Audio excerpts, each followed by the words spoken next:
How are we doing today? A few names in chat here. You know, Pat, Mad Dog, Mike, Repo. How you doing? Gonna give a little bit for people to trickle in here.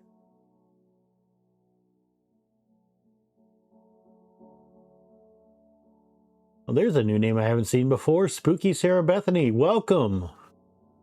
How you doing today? Ah, and there's Tom. You feel... Okay, so going through here, you know, we've been going through our poll. Apparently a lot of you don't hate soldering neopixels. I sat here in between last stream, you know, we sat here. I broke some parts on the stealth burner cover. Let's see, Matt Rawson. How you doing today? New name. I always like seeing new names. But we broke the little cover. I did get a replacement of that sent in, so I've got that replaced off stream, but we also broke one of the wires on the NeoPixel. Well, I sat here and went to go solder the NeoPixels and found out that the harness that LDO sends, they put hot glue over all the joints. And so I'm sitting here trying to get the hot glue, like get the solder, try to like tuck it in underneath the hot glue. And these, apparently that hot glue does absolutely nothing. Because the other connections just started falling off. So we're going to sit here and run right now without the NeoPixels. Another bit of thing I wanted to bring up, you know, we have RJ Repo Man here in the chat. He's been here a while. He's actually starting streaming himself tomorrow at 6 p.m. Eastern. So I'm going to post a link to his channel here. And we'll go ahead and pin that up there. But, you know, show some love, you know, go and subscribe to his channel, and, you know, we'll have someone that's going to be streaming on a Monday. Let's see, PXE America. Welcome. Havoc, hello.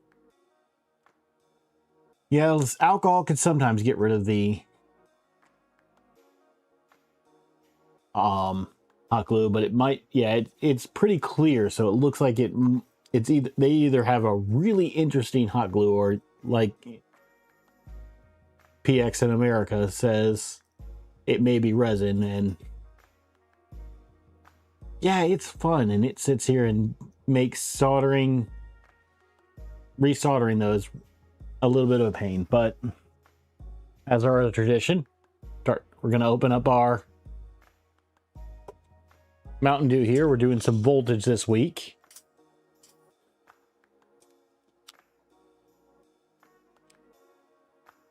How you doing down under, Maker? Let's see here. We got a shark, a spider. Knowing you, I'm guessing that's a croc. Koala, a kangaroo, and a snick. A snick.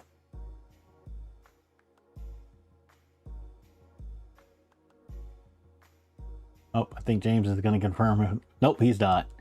Okay. Mike, yeah, I'm going to need another harness. I'm going to reach out to either West 3D or LDO and see if I can get another one in. Because at this point, the connector fell off one end and the one cable fell off the other end. So, and I can't get in there to get that solder back in because there's a nice hard resin or hot glue or something over it. So that was fun. That was fun before the stream. Let me pull up here. But yeah, where we will do, Mike. I should be getting a website and a PO box here coming up soon. But where we left off last stream, we got our stealth burner tool head and assembled and on the board. And like I said, off stream, I got the new cover put in there. Got that all wired up to our toolhead board. So our next step is actually going to be working on electronics. So I went back and forth with myself because, you know, we're doing electronics. Part of the electronics is getting the bed wired in.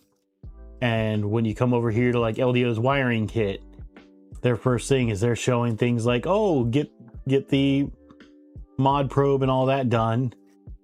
But with how much weight that's going to add to this, I'm probably going to do the bed as the very last thing. So we're going to move on to other wiring. So with the LDO kit, they do use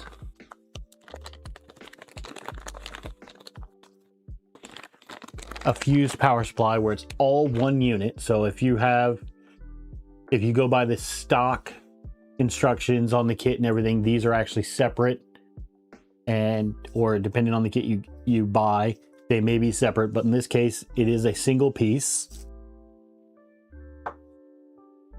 And then we have our 24 volt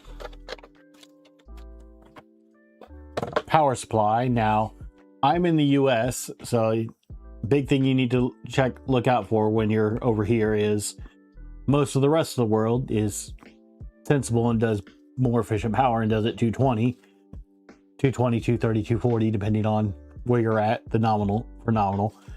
But we do half of that. So I've got to take and flip this from 230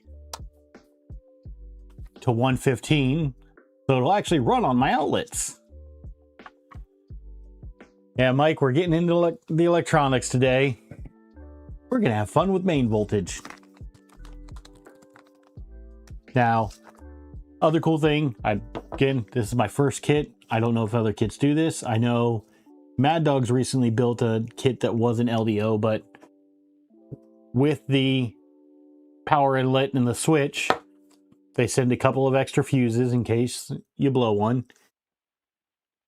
Now, if you ever do blow a fuse, don't just plug it back, don't just replace the fuse and plug it back in. Something caused that fuse to blow. So make sure, you know, check your wiring, make sure that's all good before you replace the fuse and plug it back in. Because high voltage, you know, is something to be respected. You know, this stuff, you do it wrong, it can kill you. So go into it with a healthy respect. You know, maybe a slight bit of fear because, you know, yeah. But if you don't know what you're doing around main voltage, don't attempt it. Get a friend that's an electrician or an electrical engineer or someone or an HVAC person or someone who works with high voltage on a regular basis that knows what they're doing to give you a hand. Because, you know, you know, this is a fun little hobby, but, you know, the last thing you want to do is make it so that your hobby makes it so you can't enjoy anything else. But with the nice disclaimer out of the way about the dangers of high voltage, let's get into working with high voltage. So what we're going to do here is we're going to actually take, and because I don't have that bed on, this will make this a lot easier. We're going to flip our printer upside down. Let's see how the camera angle goes on this. Let me move some keyboard and stuff around. I'd say that's a pretty good framing there. Now, LDO does something really nice, and they send these little cable raceways that you can sit here and get all of your cables nice and organized. Unfortunately, with the long hair, You know, most people have to deal with hair from dogs. I have to deal hair from my head. And Mike, let me see if I can get it on there for you. Oh, pink today.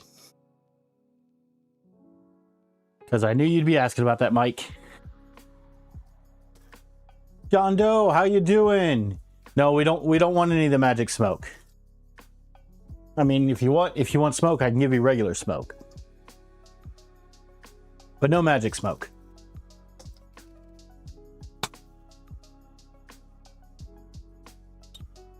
Yep, it's hot pink today, Mike. Next week, I think we are a bit of a pastel rainbow, I think it is. So right now, I'm not mounting down any of these. I'm just kind of laying them out, kind of getting a feel.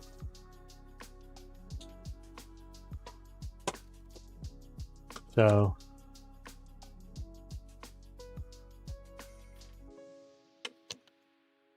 thankfully, we are building the 350 kit.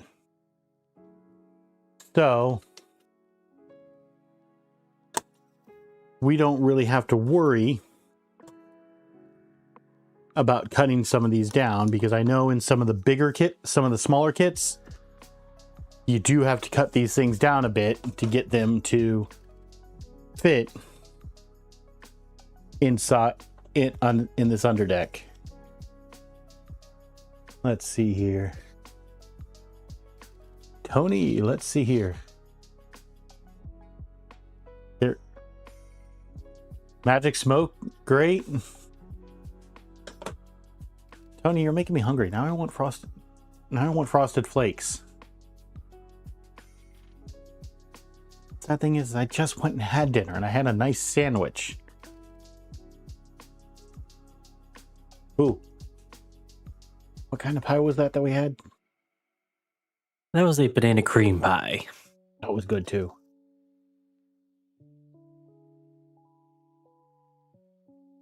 Don't glue the cable management yet. Matt, down under, are you saying don't put on the VHB tape yet?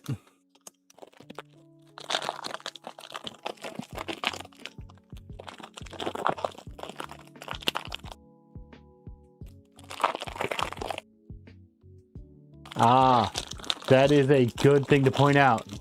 Yep. So, sorry about the noise for headphone users. The kit does come with VHB tape, but Down Under Maker is saying, and I agree with him, and it looks like Mike does as well, you know, kind of get your placement on, but you don't need to put these things down right away. Get your boards and everything on the den rails, get that laid out how you want, and then once that's done, then place your cable raceways. So we're just going to take the covers for these, because these are all the same size, and put them off to the side.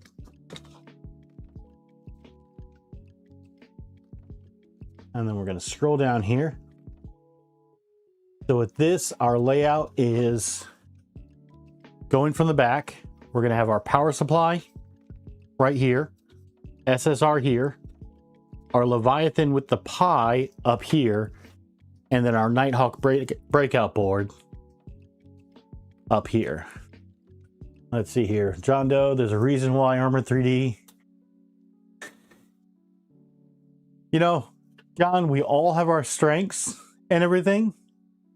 You know, for some people it's organization. Some people it's soldering. Some people it's, you know, using flux. And some people it's just getting a build done and working. So we all have our individual strengths.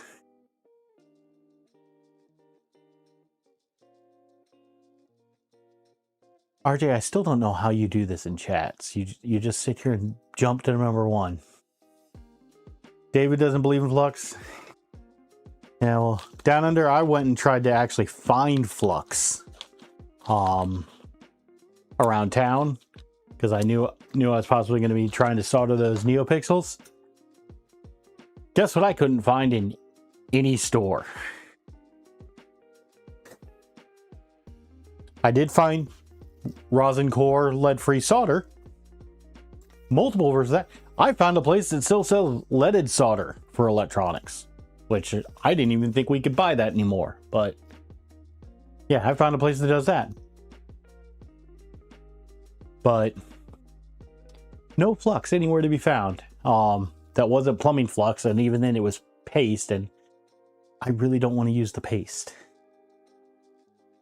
So this goes over our general placement. Now this is our wiring, but I think we're gonna have to go back to our assembly guide. Yes. Now with the LDO kit, since we are using the Leviathan, the Raspberry Pi, you don't actually need the mount because the Pi is actually mounted directly. Say I've got it right here.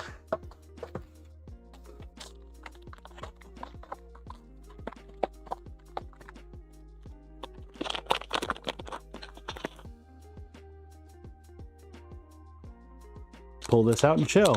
So the Pi on the Leviathan board, because the Leviathan boards were developed by LDO in collaboration with the Voron team. For these Vorons, look, you actually have a place to mount your Raspberry Pi directly on the board. So that's why we can actually skip this page of the manual. Now the next part is we're going to skip the 5-volt PSU because the LDO kit does not use a 5-volt at all. Then we need 2 of our little legs here to go onto our power supply.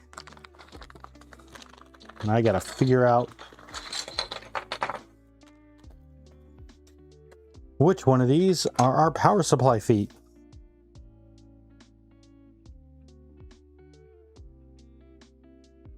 I'm guessing it's just 2 of these because I'm guessing one was originally for the 5-volt and the other 2. Yep, because that has a 1 on it and these both have 2s on it, so we have these. I think there might be different ones that were sent out, so give me a second here while I grab my other bag of goodies.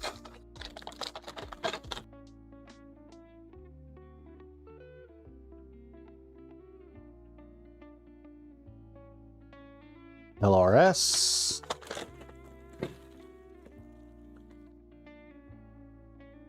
And I don't know what that one's for. LRS 200.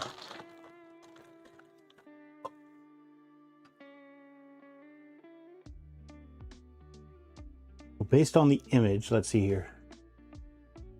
Leviathan mounts are in the LDO bag. Yeah, I found the Denrail PCBs. They actually put it in there. LOS 2. Yep, so that is our one. I will say I like that they do this, that they put what they're for. They also did it on the Stealth Burner.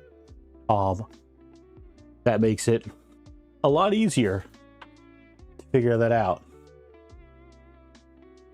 Okay, so we also need some N4x6s, which are the one set of screws that I didn't pull out. So let's go through the bag of screws and find M4x6. Let's see here.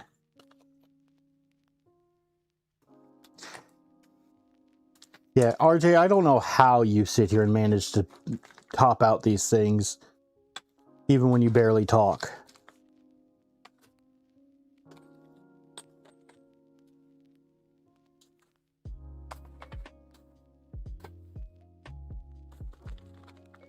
Let's see here, is that M4x6 button heads? There we go.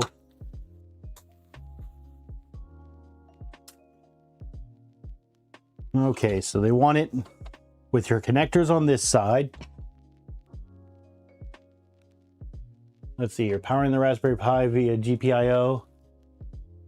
They need to be powered via the on-the-go port. All right, I will take that into account down under when I sit here and get to that point. I think this is the first time we've used anything besides an M3 or an M5 in this entire build. Nope, wait, we had the grub screws.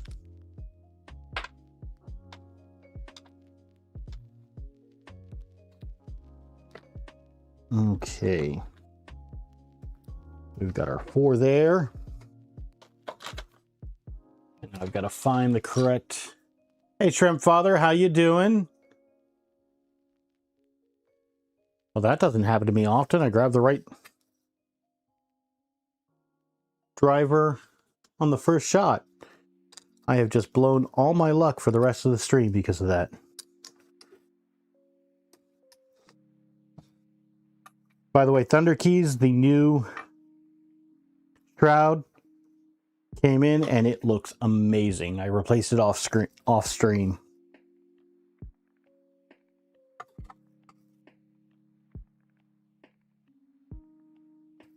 Give this a little bit of a tightening, not too much though, because again, like I've warned in the past, we are going, you know, you're going into metal, but there's plastic in between, and so you don't want to crack your parts.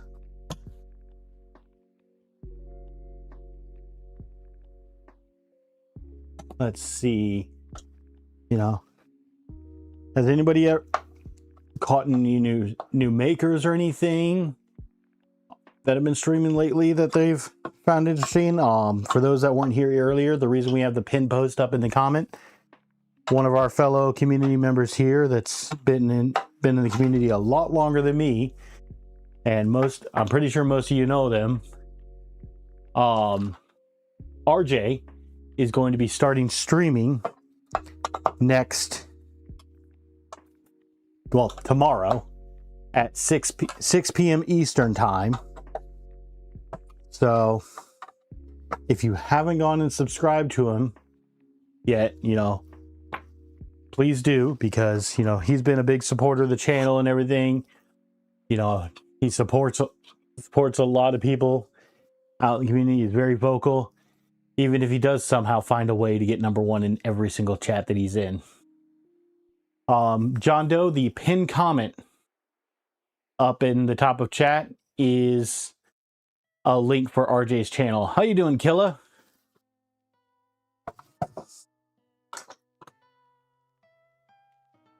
Okay. So now we have controller board mounts. And for that,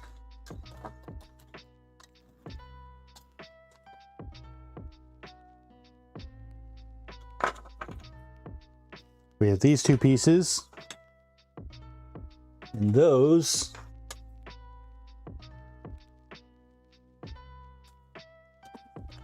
I'm going crazy because I know I just had them in my hand. Are going to screw into this.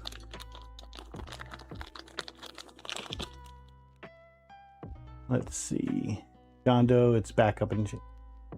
Yeah, John Doe, you should see it. If you don't see it, let me know. But yep, I see you got sub. But yeah, it is the pin post. So we have our 2 little mounts, so that way we can get our board mounted to the end rails. We're gonna grab our M2x10 self-tapping.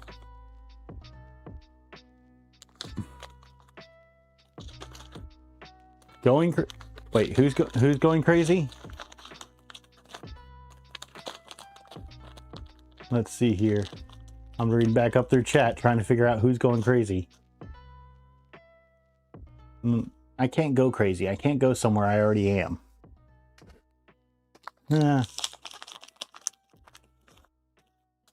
James is correcting me that I said that, so. Yeah.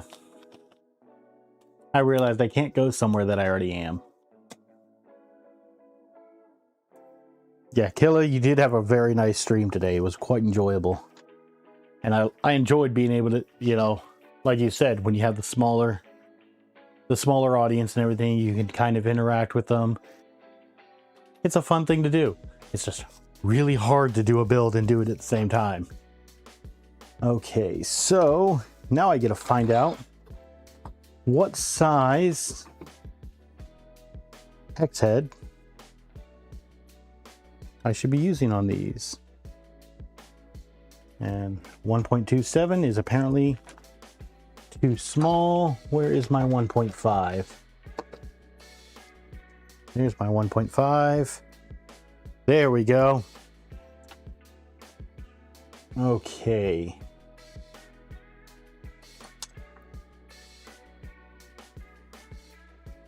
We're going to take these and put them the same direction. That way I know when I'm screwing these in, I have one going one way and one going the other way, but they are going to line up with the holes on our main board.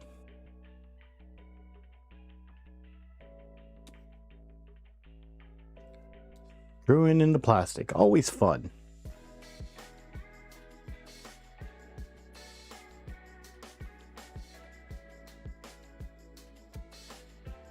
And I did not realize that there was a correct right and wrong way to do these, but apparently I got it right, so.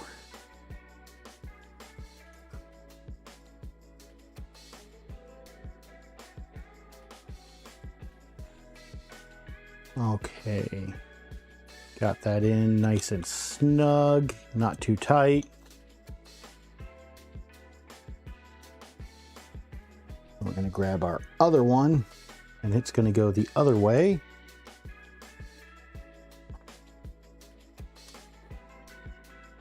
Tiny screws.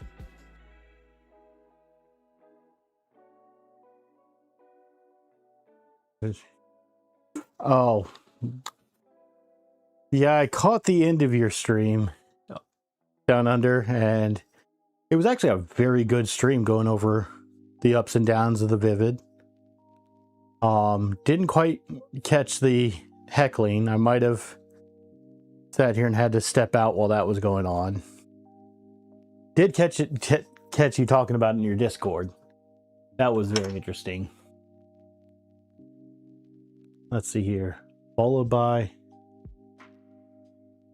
you have to hand crypt 400 JSTSH terminals tomorrow. Mike, that sounds like a nightmare.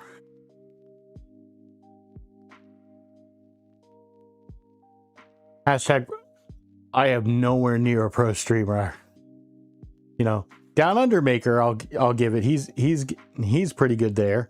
You know, Killa, definitely more pro than I am at this point.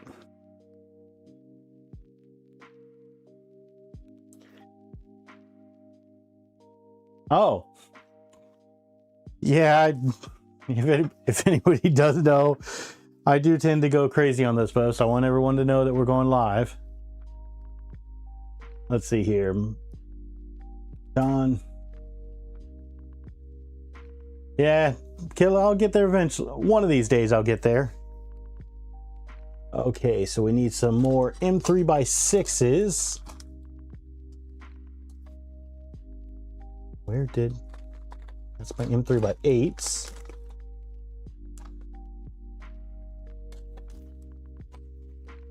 Did I cannot wait until I can get like a nice little organization board or like one of those little screw boards that I can just have like right back here that can be, oh look, M3x6, and just, okay. James is telling me we're going to put it on this side if we do it. That'll be so nice just to be able to look over and be like, hey, this is all my M3x6s.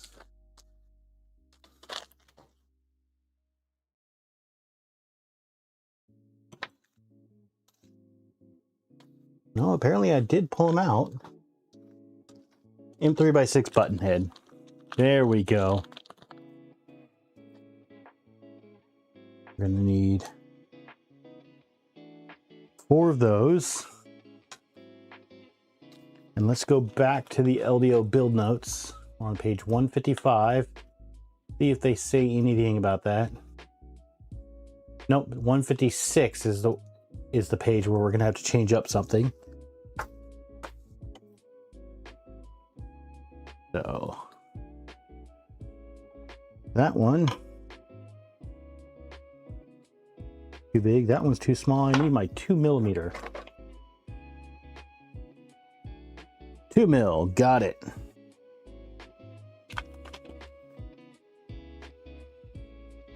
With this, our DIN rail clips, they want us going, I can't really tell. Don't know if it really matters much. Okay, they want us going, looks like this way.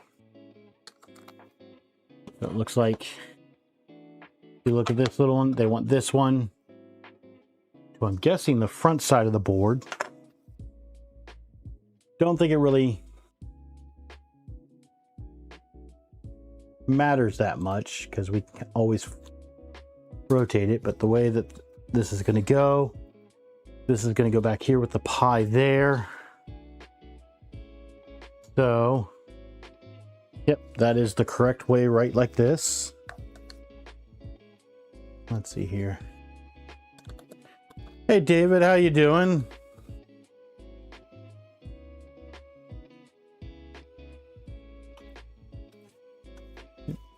Down under, yeah, that I will say that was interesting for the, you know, the little nice little music reverb stream and everything, and the muting in the beginning. But we all sit here and have our fun with OBS at times. How you doing, projects? Welcome in.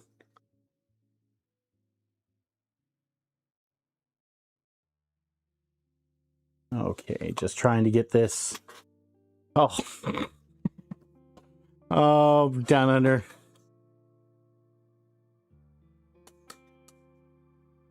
Getting on David about it. David about his aversion to flux.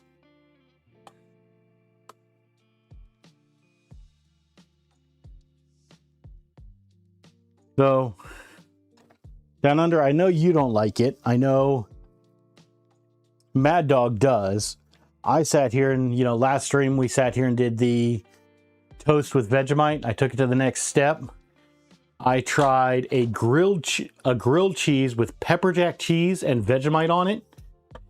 And I must say, that was delicious.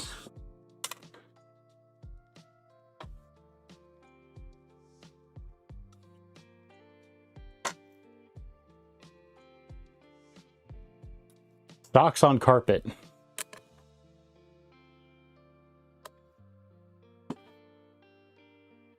That sounds like a very fun way to destroy a board. Sounds like a shocking experience, David.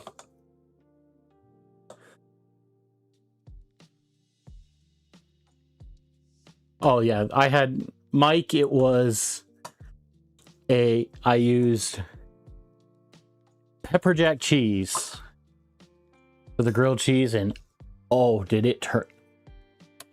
That turned out amazing.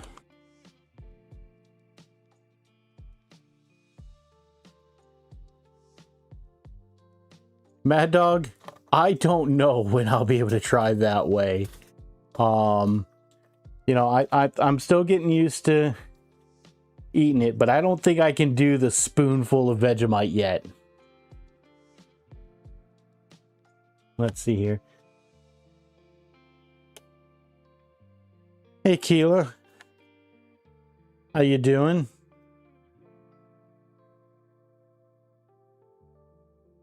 But yeah, no, I don't think I can do the spoonful of Vegemite and just into it. You went to town on that the other day.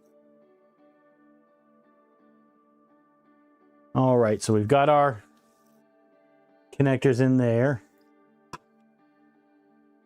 So, David, Vegemite is it's a yeast byproduct. It's extremely salty, but it's a savory flavor. It's definitely an Australian thing. UK has their own of Marmite. But yeah, like John says, it's the yeast that's left over after they brew beer and everything. And it is extremely salty, but if you do it in small doses, it tastes really good. To me, like if you smell it, it smells like soy sauce. It's just like a really salty soy sauce. Beer. I want some beer. You know, I think there's still beer in the fridge. I'm not sure if there is or not. I was gonna say we can get Armor over here and, you know, enjoy some Coronas. Okay, so after this, now this piece, it's saying to skip because LDO is using that single inlet, but all these heat sets should be fairly close. So we have 1, 2 there. We don't have any in the middle, and 1 up top. So I'm gonna kind of slide that over, move this here, and once again on stream we're gonna do some heat sets. Let's see here. Let's see, it's used to supplement minerals that are missing in diets of kids because a lot of micronutrients are missing it in food in that age. Yeah, I could definitely see the extra vitamins and minerals, or vitamins and minerals, depending on where you're at. Oh, Mike, why are you torturing the man? You know, he doesn't want to eat Vegemite. He doesn't have to. You know, it's not for everyone. I'd love James to try it, but you know, when I offered him to it, I swear it looked like he was going to punch me in the face. Now he's looking at me like I'm sus. I mean, I always look at you like I'm going to punch you in the face. Okay. We're going to grab our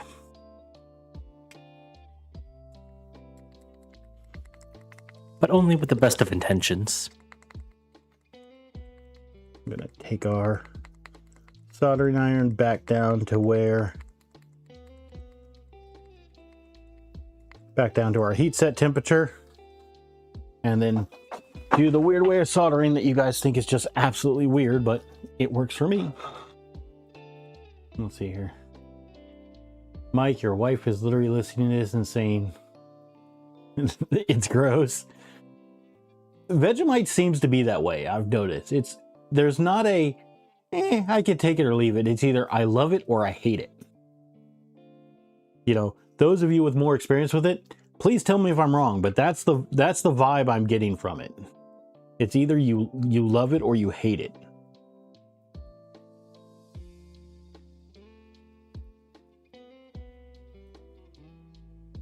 Oh, I did not catch that Killa was in Hollywood recently. I got to go there for work once. Fun to visit, wouldn't want to live there. Okay, so we are getting these pressed in.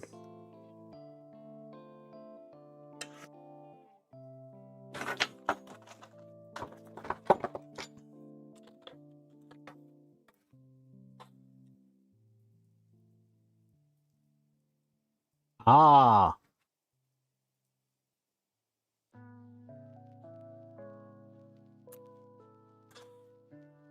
Yeah, you could never go wrong with like a Universal or a Disney for a birthday.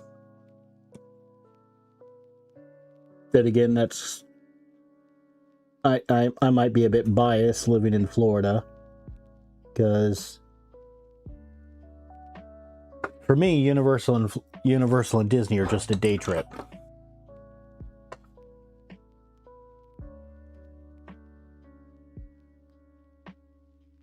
Let's see here. Try Malort. Let's see. Spend a lot of eating raw. Yeah, Disney and Universal both get expensive, even for local residents. I think a local resident one day pass to Disney here is something like $200 for a single day. I don't know, but I spent more money on my New York trip than I would ever at a Disney trip.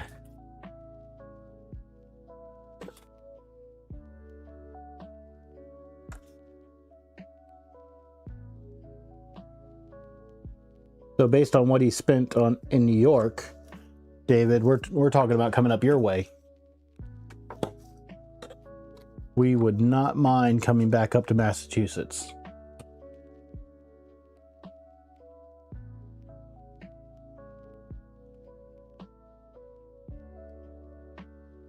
Okay, those are our heat sets in. Then there we go. We are going to grab now. I'm going to look on our, let's unplug this so I don't do the wonderful thing and burn my arm like I do at work with concrete bits. And we do to each other at work with concrete bits. Yeah, David, if we come up there, I'll definitely sit here and hit you up. Be a nice little hangout. I know next Monday I'm going to go, believe it or not, try to go meet up with RJ.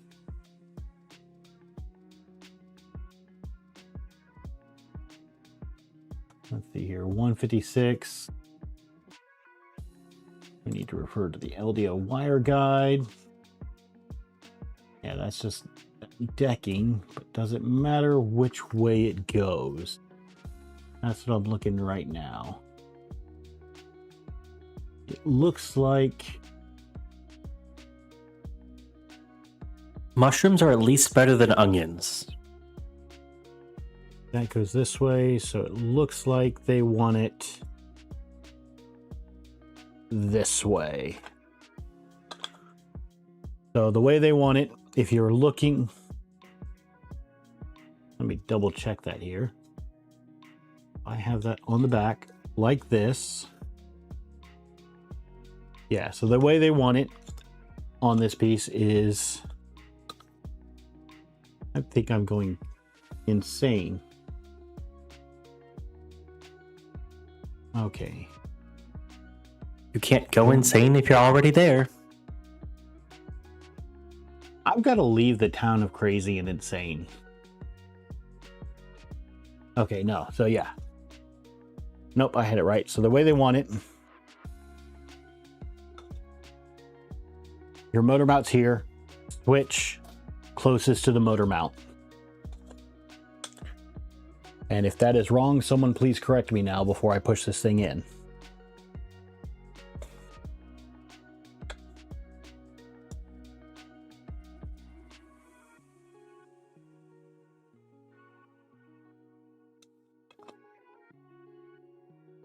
Okay, just trying to get this.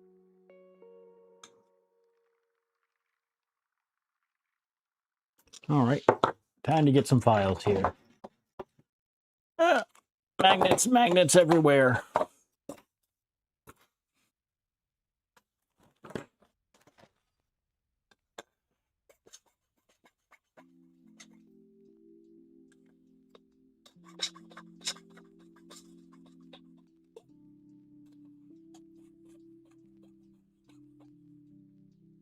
Excited because my spouse and I just started a garden, and one of the first things we planted was onions, and they are starting to look, the onion stems are starting to grow real nice, and so can't wait to get some nice fresh onions. Y'all disgust me. If you can't tell, James does not like onions.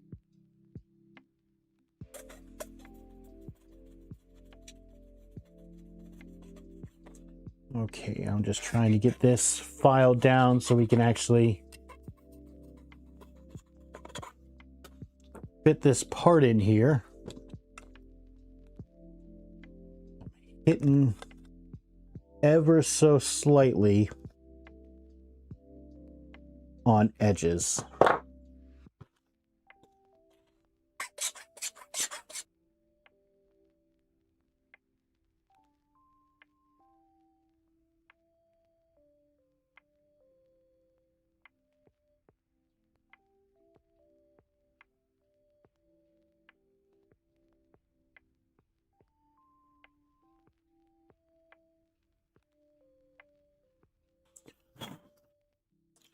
All right, but yeah, I guess that's one of the good things about having plastic parts is, you know, just a little bit of filing.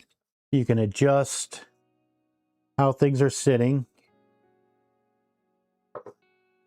All right, I'm still hitting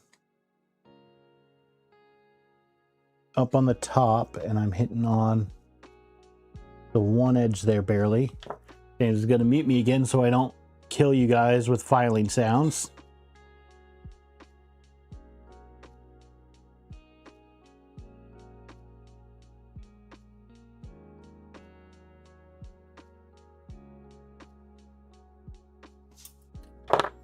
No, the best pizza is green peppers, black olives, chicken with Alfredo sauce instead of red sauce.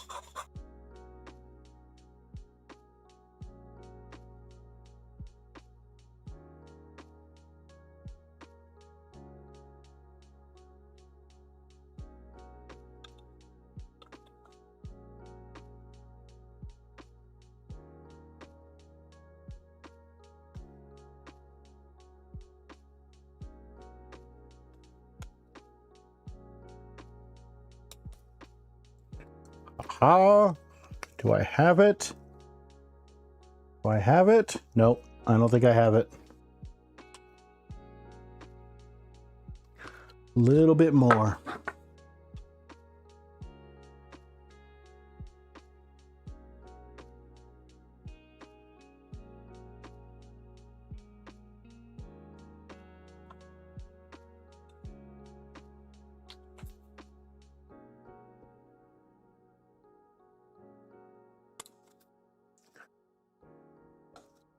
Nope, a little bit more to go. Let's see here. What does the tab on the power inlet say?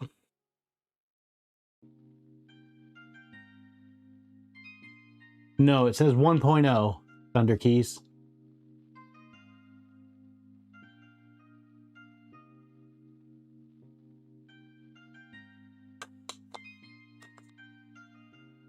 Yeah, it's actually not the tabs that I'm having the issue with. It's getting this part in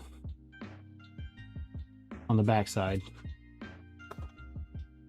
Yeah, I'm just getting that last little bit in. I can see where it's hitting.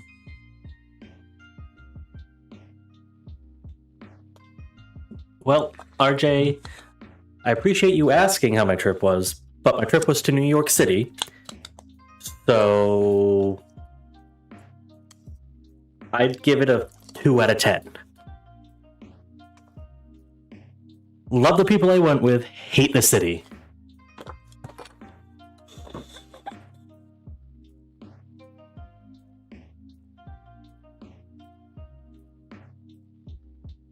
Only reason we ended up going is because there was a show that we wanted to see on Broadway.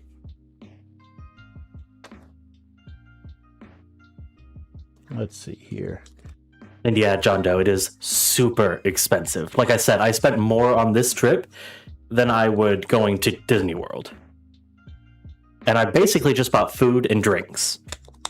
And Ubers. We got...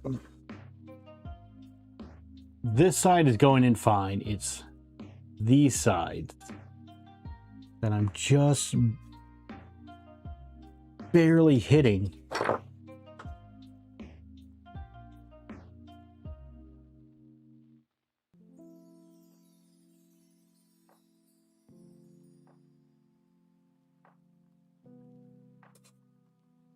At least now I can say I've been to New York City, and I also never have to go back. Don't worry, Armor. I'm from New England, and I love Boston. And I do plan to go there sometime soon. Relatively soon. Oh no. Armor, we're both big fans of Boston.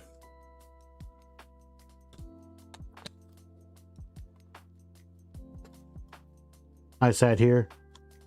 Going even outside of Boston, I got a chance to go to Kin's Steakhouse up there. That was some good food.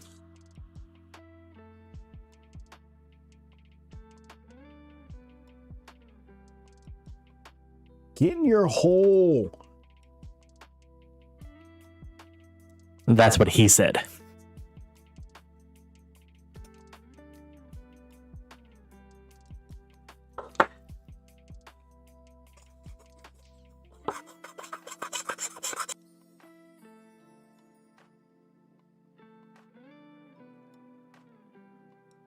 Gotta give it a little bit of a chamfer, see if we can just slide it in past the edge.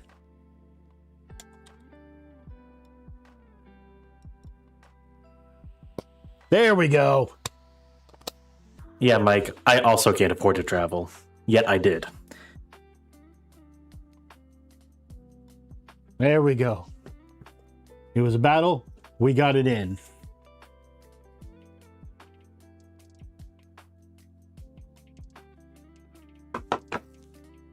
Okay, so going back to our assembly guide. They want us to put together the SSR next. So we have our mount. We have this. Now, not having built one of these before, I am not sure if it matters which way this goes.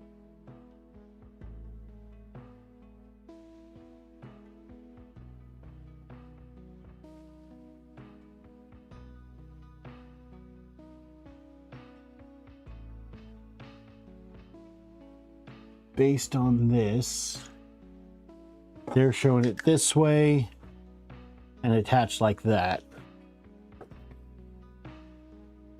Now let's take our zoom back to normal. This is going to be more M4x6s.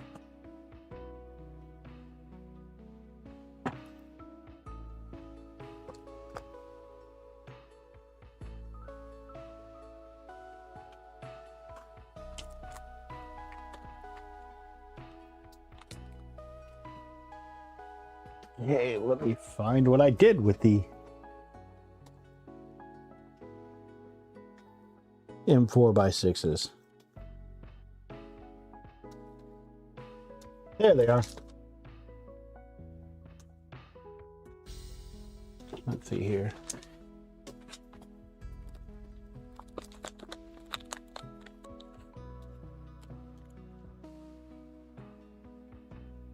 Yeah, David, I am jealous of that trip you're getting to take.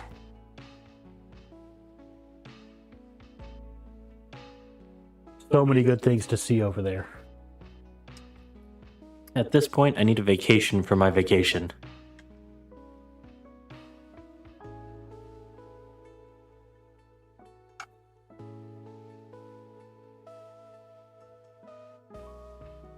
I think you just want a vacation, period. You just want to be on permanent vacation. Who doesn't want to be on permanent vacation? Fair enough. Let's see here. They asked you to extend your...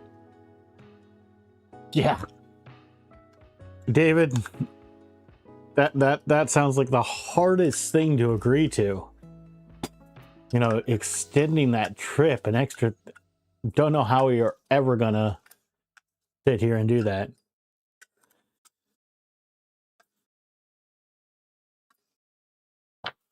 So beware the licorice.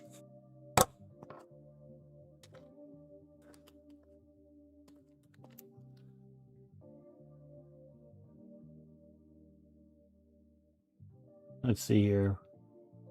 Mad Dog asking our David how the job's going. Killa, you know, thanks for chiming in there and asking people to like that stream, because yeah, if you guys haven't liked it already, please go ahead and do so. If you haven't subscribed, do that as well. You don't know how much it helps us. Anybody that does these streams and everything, it goes a lot farther than you know.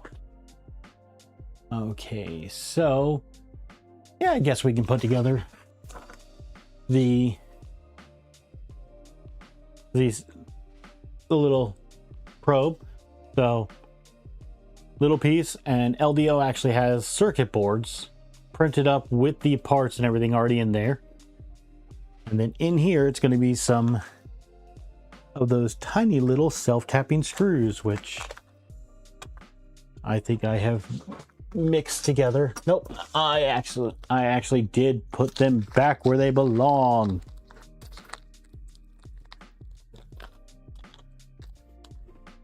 I'm proud of myself for that. Makes things so much easier to find. For the first time in forever, I'm not going to sing it even though I want to. Because Disney.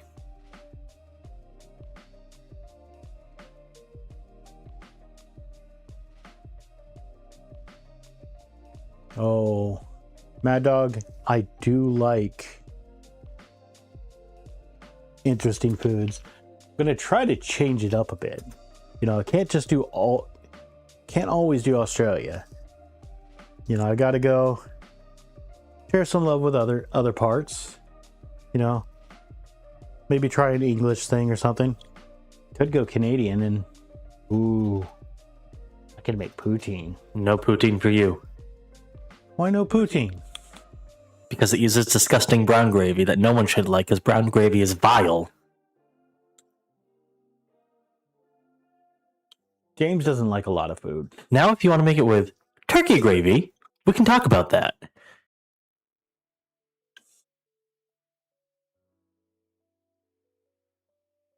I've had Tim Tams. They are pretty good.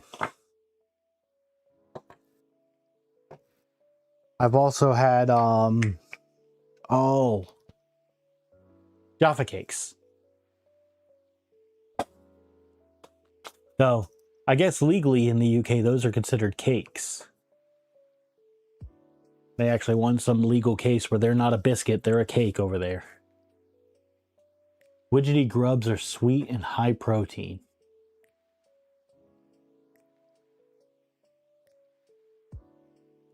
Now down in Baker, is that Australian or is that English?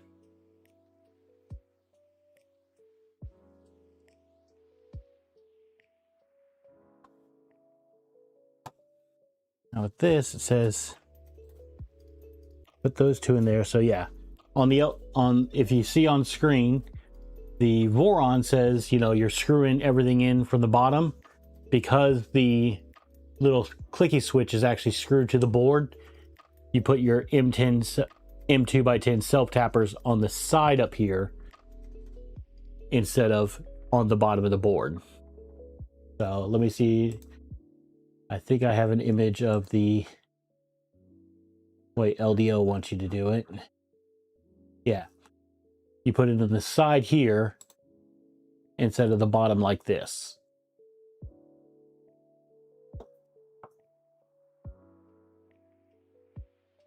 The next thing to do is to grab the little nozzle probe shaft.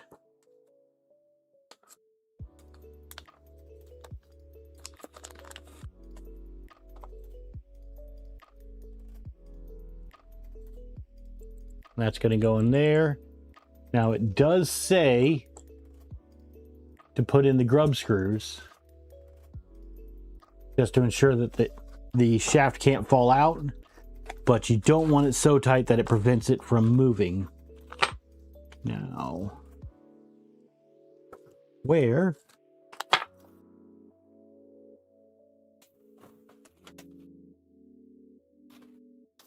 did my grub screws go? That's the bigger question.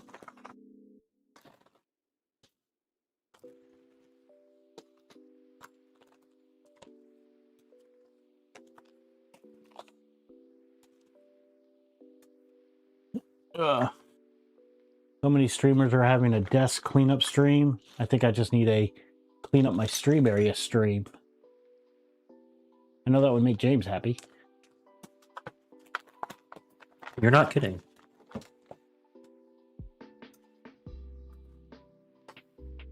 Got the tiny grub screws, but where are my full size? There they are.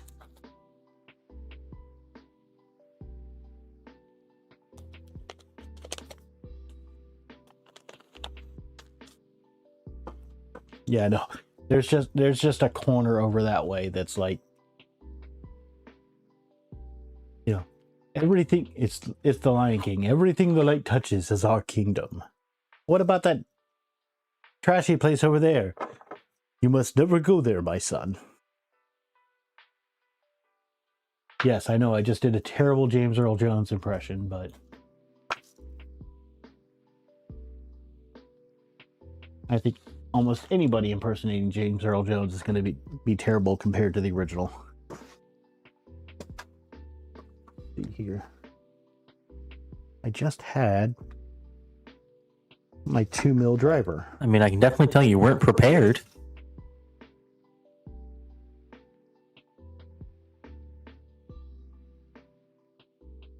Now he's going over and making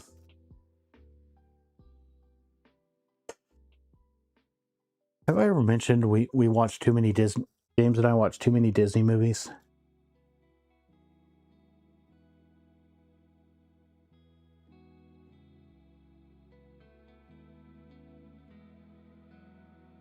Okay, so I'm just getting this in, so it kind of holds it in there, but it's not actually tight, but it is also keeping it from rotating out of the place. So that way you can push up and down. Like I can turn this thing upside down and shake it. It's not coming out. Now, we're not going to be putting that on today because I'm going to put that on when we do the bed, but I'm going to make the bed almost the last thing I do because the longer I can keep that bed off here, the longer I can keep this thing somewhat light. And I will say to those that are building the LDO kit or a Voron in general, I can say so far, like most of the build has been great. When you start getting to the tool head and then into this wiring, that's where it gets kind of crazy because now you're going back and forth between like 3 different manuals.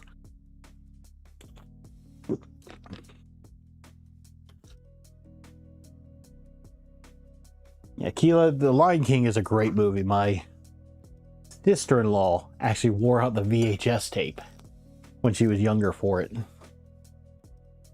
And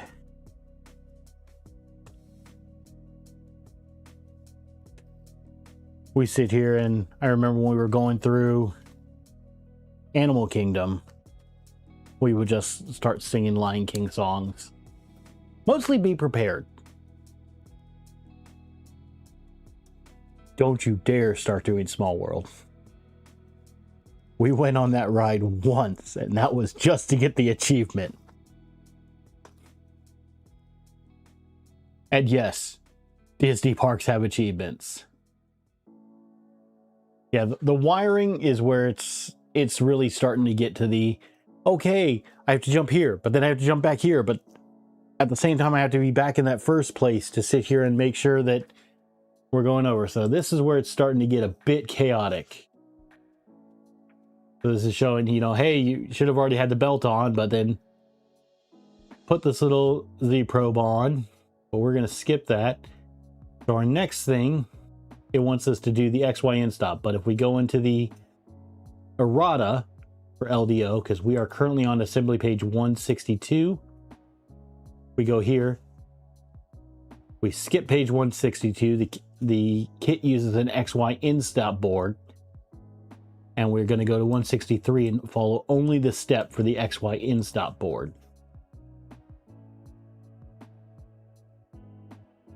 So we want this one, the option XY.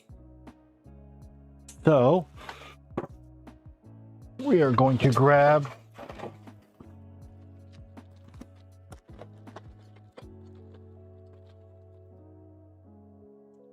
our little accent piece that has for our XY in stop.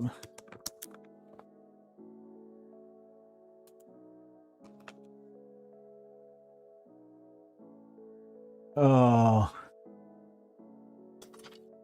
Killa, I like wiring. I don't like going like. I'm not at the point yet where I could sit here and be like, "Oh yeah, we're at this wiring. Let's just go and do it." I think once I sit here and get to that point, oh, wiring, I'm right there with you. That'll be a zen point, but me too, Mike. Me too.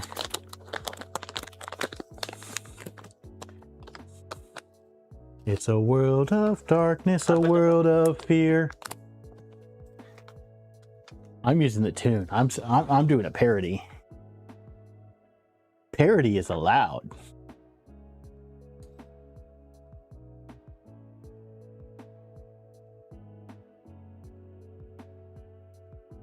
If for me not trying to sing that gets copyright claimed, I'm going to be Killa. Oh yeah, the Shrek version is great. I mean, honestly, the entire Shrek movie is just a giant middle finger to Disney. That's actually its whole purpose. Okay, so we need M3x8s, which I was going to say, I knew I had those pulled aside. That's the most common screw that's used in this entire thing.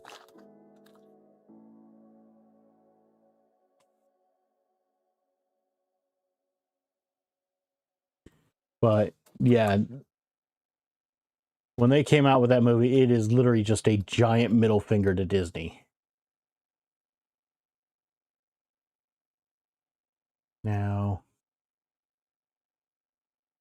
I'm assuming we're just screwing into plastic here. And I just have to get this thing to get started.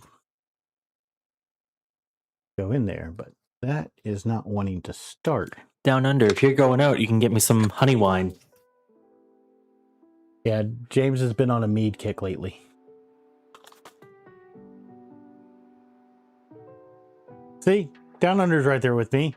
You know, when I'm not trying to sing and I sing it terribly, that's transformative. You mean anytime you sing in general?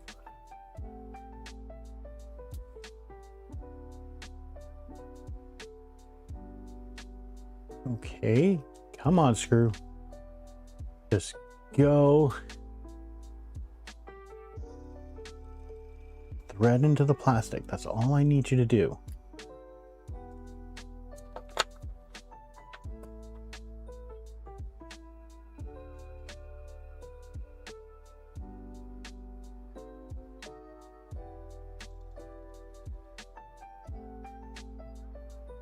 Mr. Screw, why for you no thread in plastic?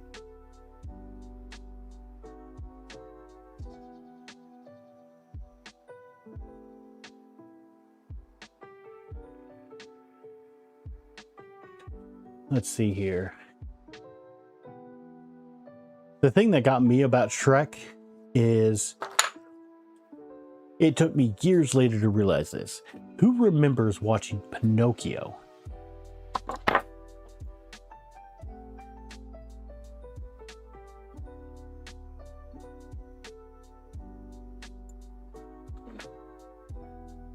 See here, does anybody remember watching Pinocchio?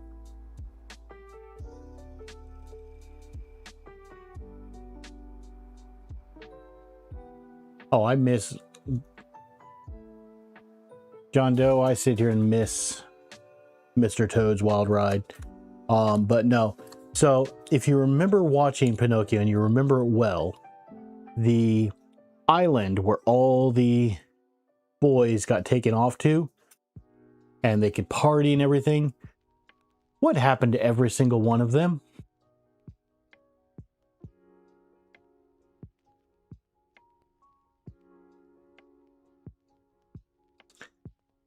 Mike, you got it right on the head, and there's actually pretty convincing evidence. Because if you go through, you watch Grandma, before Donkey shows up, she has 4 little boys with her. Donkey shows up, and all of a sudden there's 3 little boys around Grandma. Night, David. Have fun on your trip.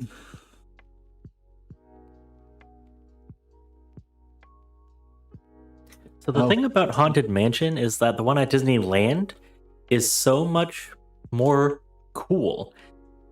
So you know how in the beginning of the Haunted Mansion they have the stretching room?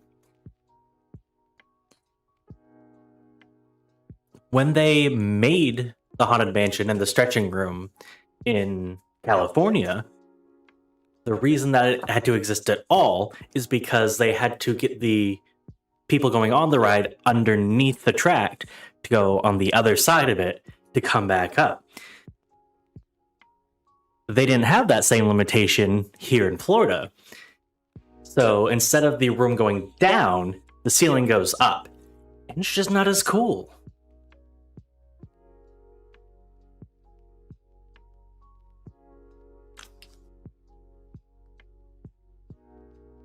I mean, old school Disney had some very dark humor. One of my favorite things, and James hates it because I used to point it out all the time, is on Pirates of the Caribbean. So, for those of you that have been on it, or have been on it, you know, you'll remember this. For those of you that haven't been on it, you know, Pirates of the Caribbean, it's a lack of a better term, it's a log flume ride, just with a better show. And so you start off and you're going through these caves and there's a shipwreck and everything, and then you hear a skull just chanting, "Dead men tell no tales." Well, right after that, you take a plunge, and that is a kind of like a hidden storytelling thing of, hey, you can't talk about this ride, you're dead after that point. And then you go into the flashback and everything. But yeah, old school Disney had some dark stuff going on for them. Oh god, yeah, I hated that change.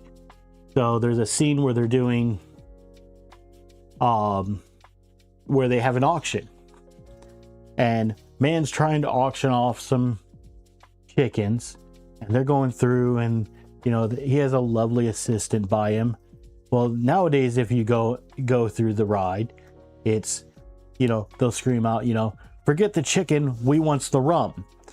Well, the old saying used to be, "Forget the chicken, we wants the redhead," referring to the auctioneer's assistant.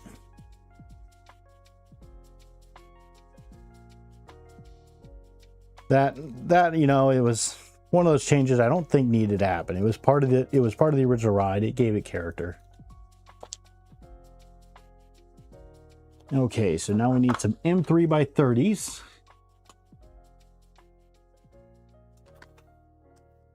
M3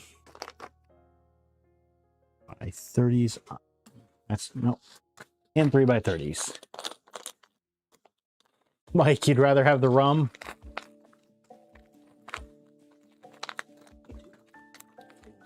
James wants the rum as well. I say, ¿por qué no los dos?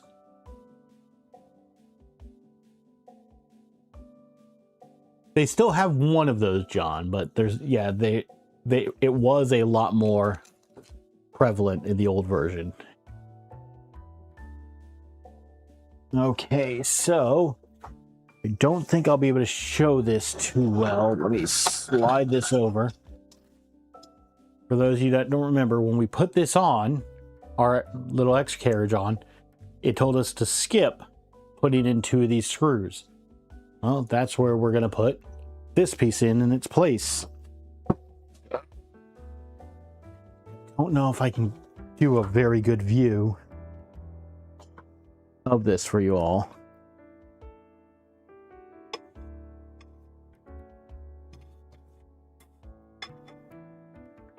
Back.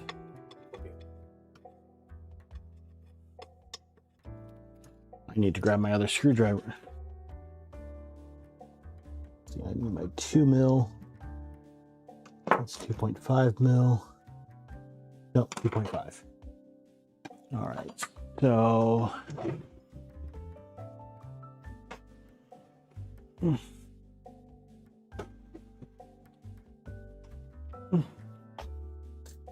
yeah, what we're gonna do now is these two go in here, and this actually bolt into the other side of our carriage. And that holds on our XY end stops.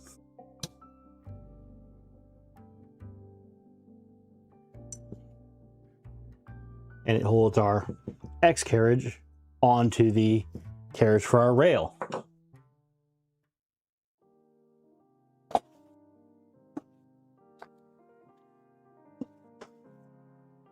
Okay.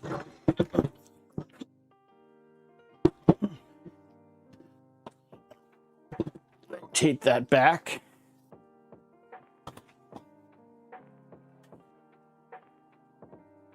Okay. The next thing it wants us to do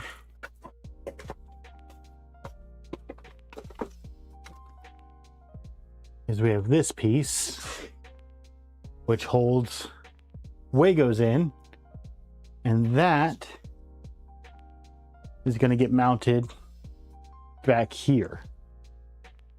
So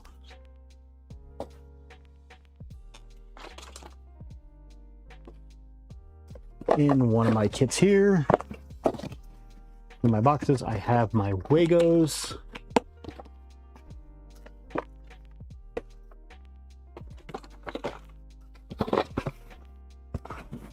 Not in that one.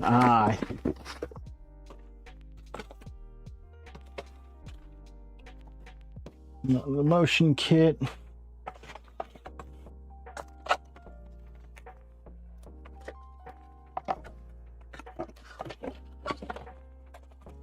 It's not in either of the electronics boxes.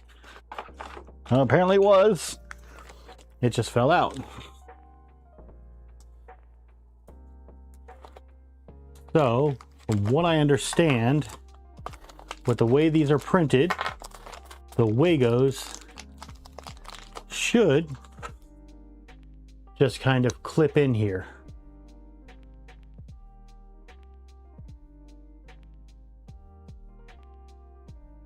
And that is a pretty nice tight fit. Yep, those just kind of snap in there.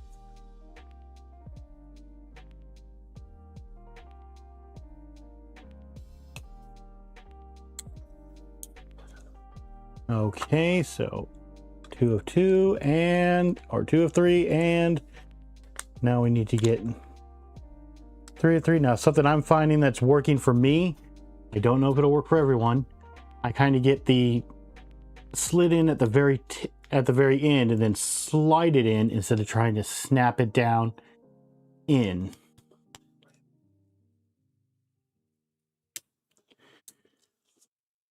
And that's all 3 of our Wagos. Well, I could say, Mike, if this wasn't such a firm fit, I would have done the super glue as well, but this is actually a very good friction fit. So we have our Wago pieces in, and then it wants some T5 T-nuts, which in this case, like I said, what they call T-nuts are, I've always known as roll-ins, and they're marked as roll-ins here. And then we're going to need some M5 by 10 button heads to get that on there. And the way they want it is going to go on the motor side.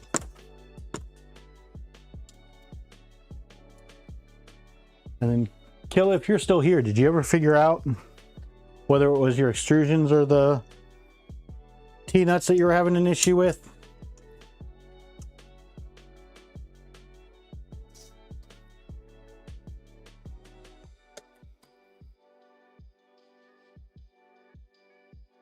Okay, in 5x10s.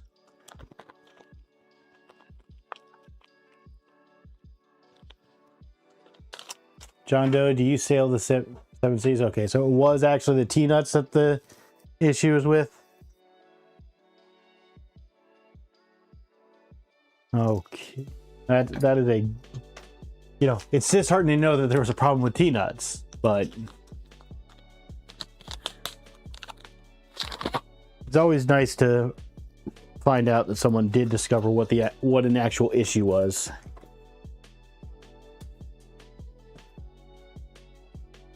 And with this one, I'm actually going to need to go to the ball head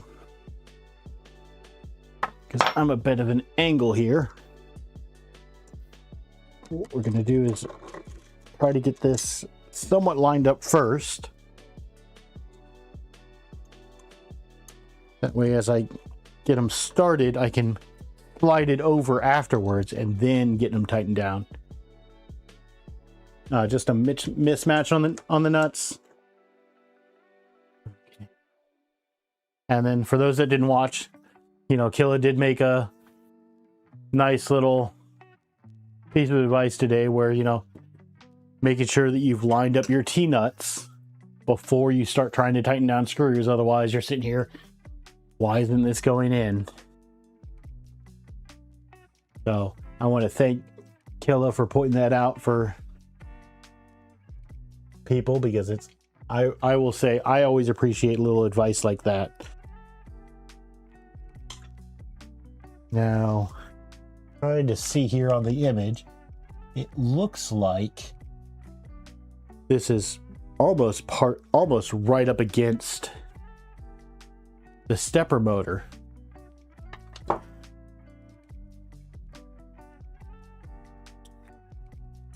Let's see here, Mike. When do those BT parts started at the beginning of?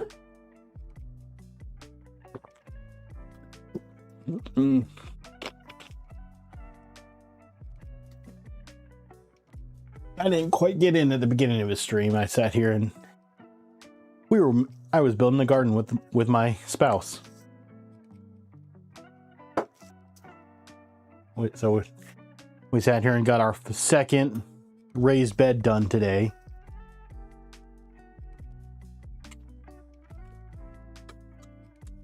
But okay, I'm gonna go partially under the Z stepper here because that's what the image looks like they're doing to get as far over. I don't think I need to be as concerned about space in this one, but if I need to move it later, I can move it.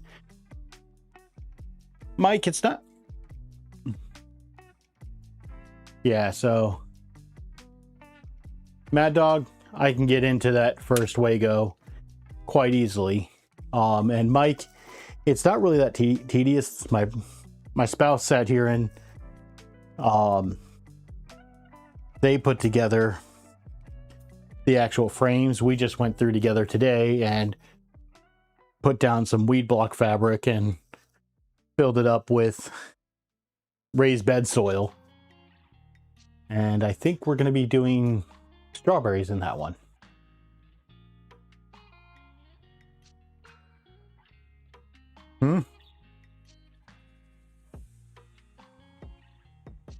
Yeah, outdoors is pretty bad, but let's see here. So next it's calling for us. Let me see if there's a different note for page 166 here. Nope. So it wants us to take 2 M3 roll-ins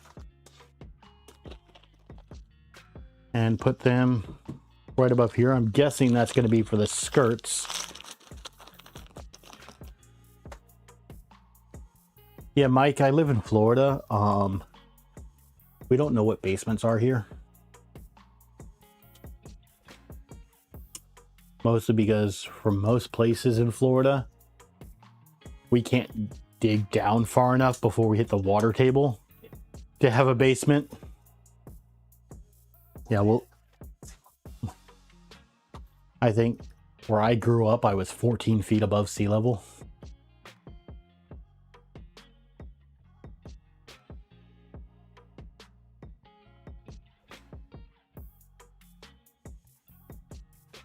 Okay, so what it wants us to do is take our power inlet, and that's going to go here. So we're going to use, we got to slide these roll-ins over some so that way we line up. Okay, I got to go back the other way. Just trying to get this to line up with the holes, and the end one is a lot easier to do because I can push that from the end. There we go. RJ, I was just talking about how most of Florida is at sea level and flooding exists, unfortunately, especially with hurricane season. And for anybody that doesn't live here in Florida, don't let them tell you that we do not have seasons. We absolutely have 4 seasons, just like everybody else. We have hurricane season, snowbird season, love bug season, and summer. Florida doesn't have seasons. Don't let them lie to you. And our seasons overlap.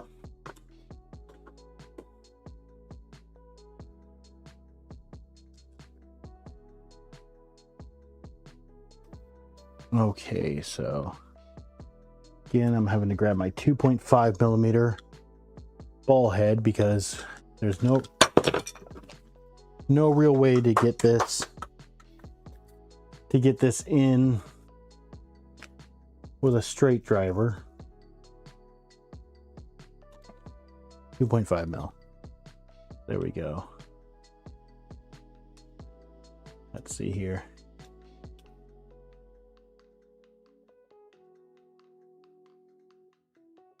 A lot of people here have pools. That is one thing that there is an abundance of in Florida, is pools.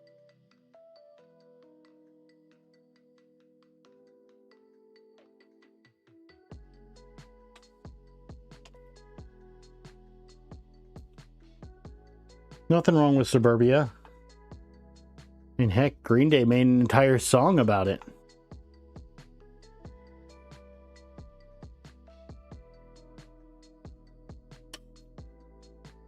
And then that song got turned into part of a Broadway musical.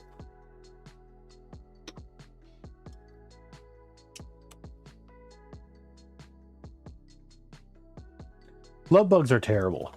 Especially when you're driving out in the middle, you're driving in one of those roads that are in the middle of nowhere.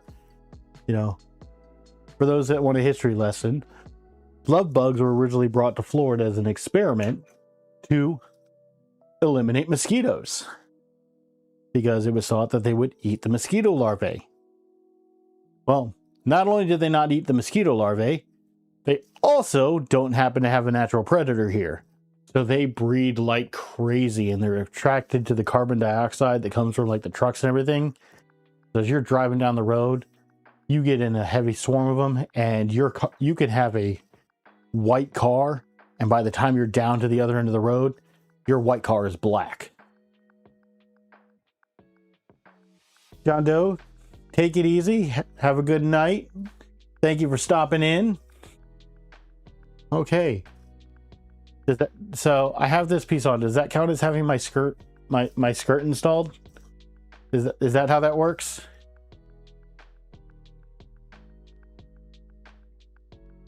I could sit here and go for my cereal after I get this thing moving because I have the skirts installed.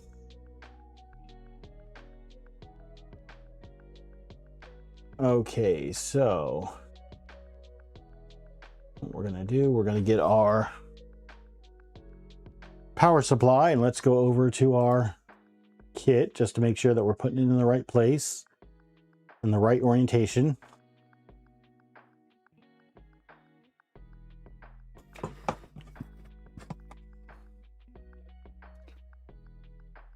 this is going on the far side with our connectors on in the middle.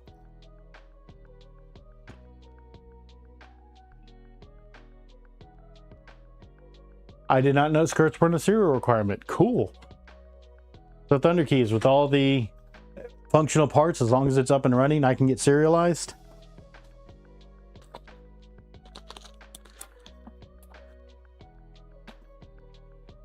Check both sets of docks on that PSU. Well, Thunder Keys, that's nice to know. Howie, I'm not sure what you mean by both sets of docks on the PSU.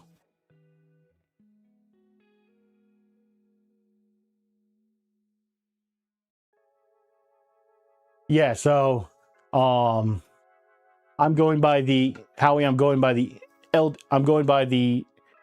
Voron documentation for the step to be on, but I'm going by the LDO documentation for where to mount it and wire it up.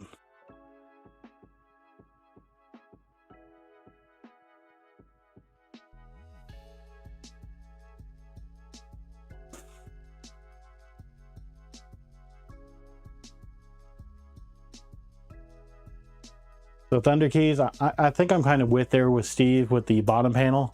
I think you should have to have that in just because main voltage.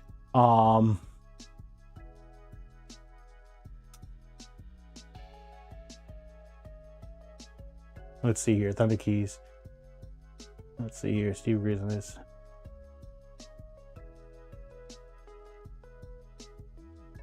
Yeah, so wear gloves. Yeah. That can actually help save your life if you. That way it makes it a bit harder to ground yourself out or short yourself out. A nice pair of leather gloves. So now right here, the LDO docs show to use a mount on page 169, but LDO specifically says skip that. They don't use the support bracket. So on this one, we are not. Our Pi is actually mounting directly to our Leviathan board. So if we're at this point, I don't actually see. Let me check the LDO docs. Maybe they're like, hey, your next step is to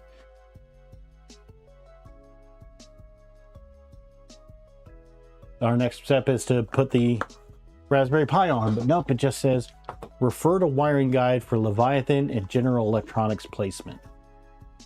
The wiring guide shows this general placement.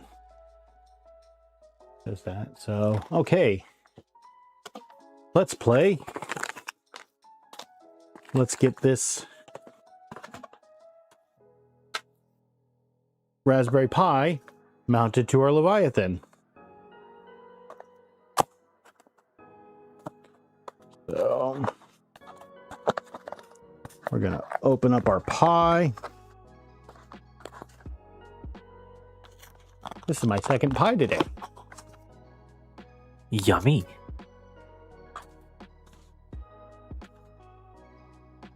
We got our brand new Pi. Now, they give us short standoffs and long standoffs. And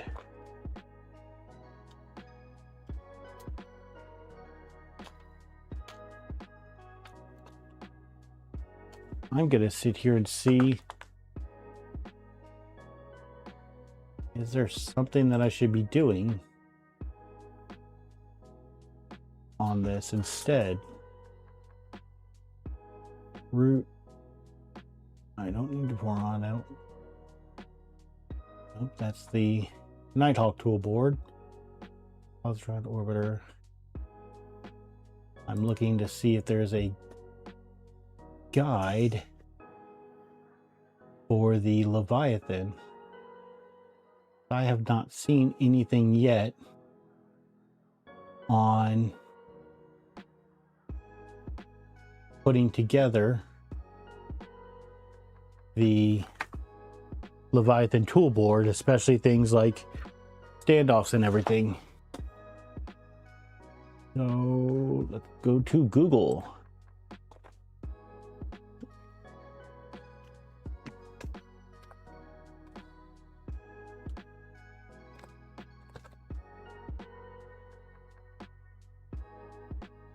See you later, Killa. Can't wait to see your next stream. Have fun.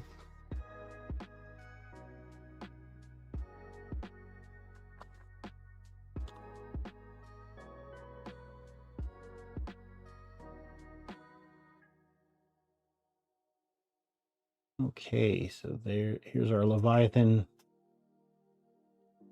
guide. We have, which version of this? Leviathan version 1.3. I think I saw, yeah, LDO motion guide for Leviathan 1.3.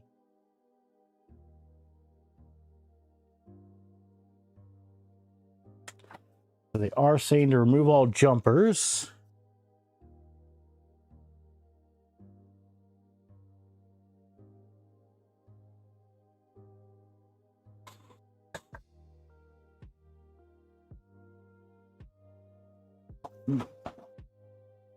Let's go through.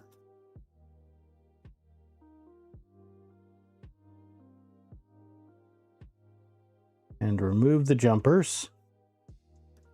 We will follow their instructions because I don't want to fry anything.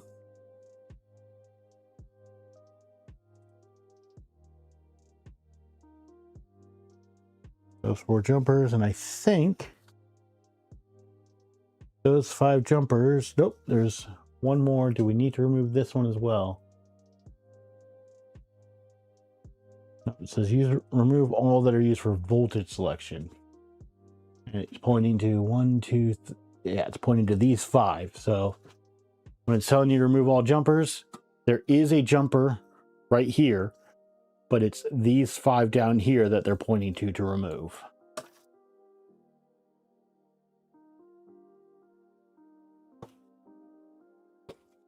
And hey, look, here's the Raspberry Pi mounting.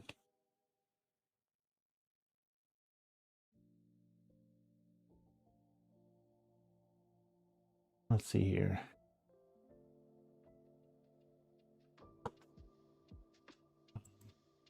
LDO motion. I would love to click your step and view the image, but you are not doing that.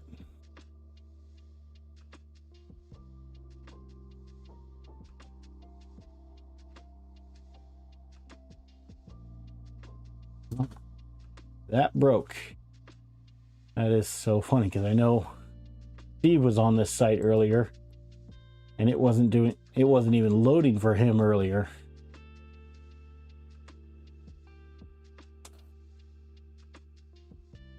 Let's see here. It just says to mount it using the included standoff, but I've got 2 different size standoffs here for the Pi.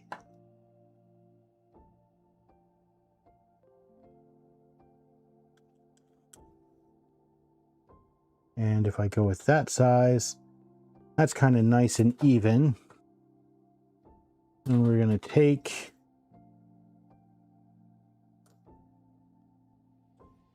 and put a little nut on the back side. And you know what? This sounds like a job for the iFixit driver.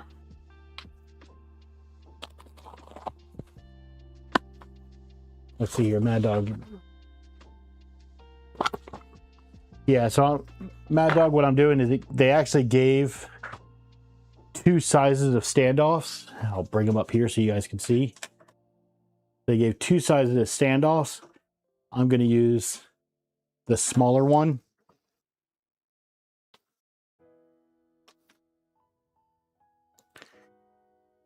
And then for once,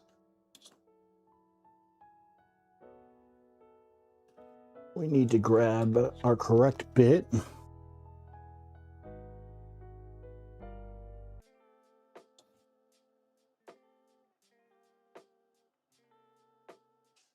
we can sit here. Usually, unless they've changed something, it used to be that the bit size for the iFixit driver was the same size as a motherboard standoff, but it does look like they might have changed that. So we have our screwdriver in here now. I'm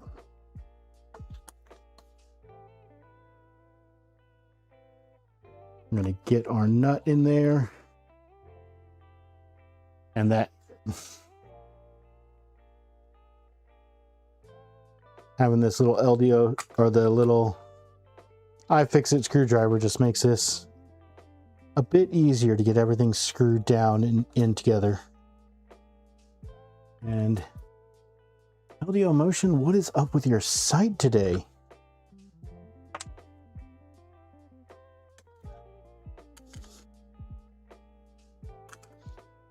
Like I'm just sitting on it doing, I clicked absolutely nothing. And the site just goes away. Howie, yes, I did switch the PSU to, in this case, 115 instead of 230.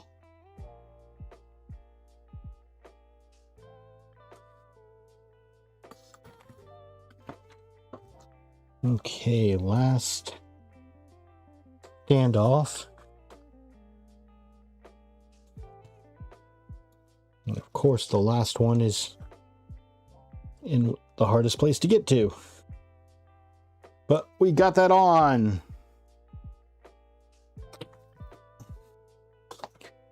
We've got our standoff on. Then we're going to take our Pi. And it's going to go like so. And then it's a 2mm driver.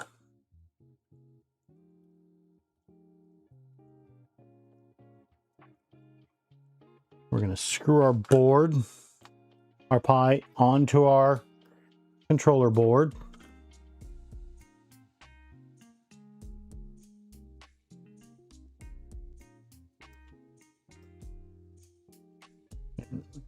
I honestly don't know what the longer offsets would be for on this.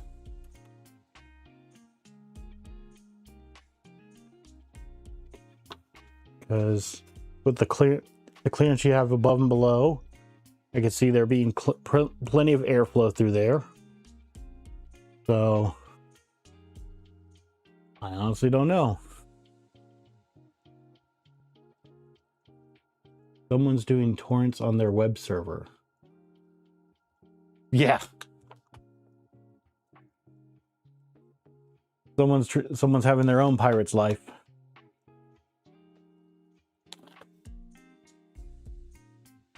Okay, so back to our guide. In this case, we're not doing the Pi and the MCU separately. It's all on one. And if we look up here, our Pi, we want on this side according to LDO's documentation. So I'll pull up, you can see on their guide, you want it on this side.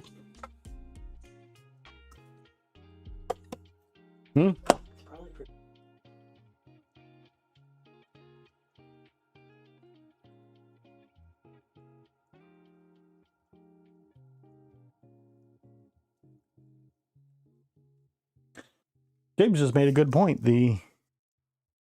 Putting these might actually make it so you could actually flip the Pi upside down if you needed to. Be an interesting way to mount it.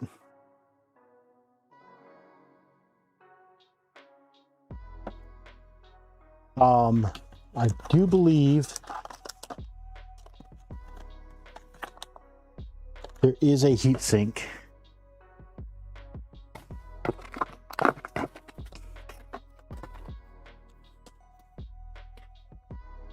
There is a heatsink, and it's a copper heatsink, no less.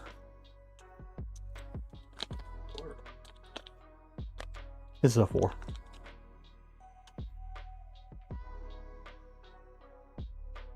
So yeah, they do have a copper heatsink, so I'm just going to peel off the little pad that's over the thermal pad that's on the bottom of this.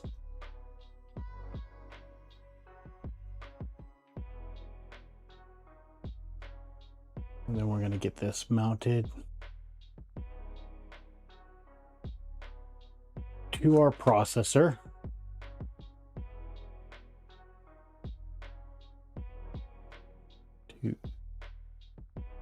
About 30 seconds.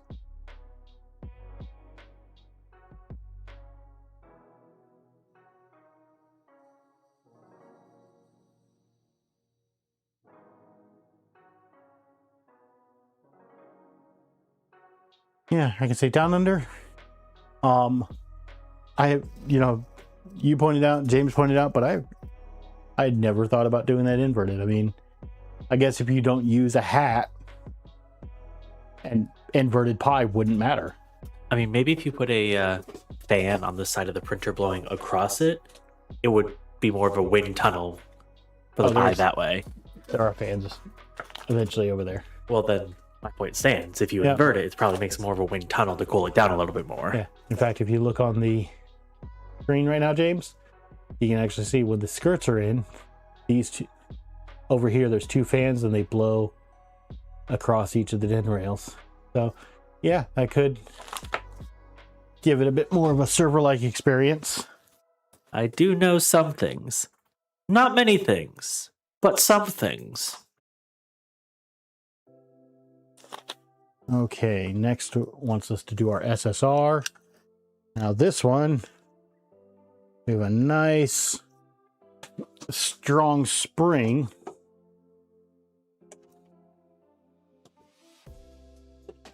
And that you just kind of squeeze and it actually holds it together with friction and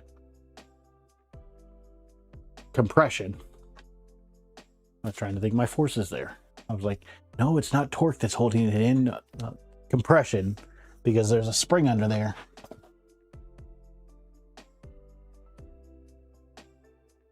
And of course, then it wants us to put in the 5-volt VSU, but this kit actually does not use a 5-volt PSU.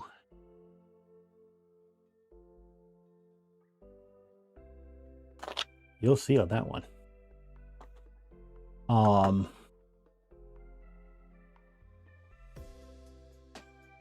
Now for the next steps, which is page 174 to I think 177. Nope, 178. We're going to follow the guides in the LDO guide for... I don't think we're going to follow that one because that's for 1.2.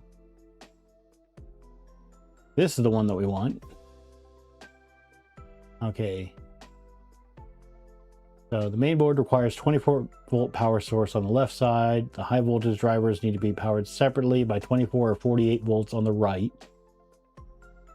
Pin assignments.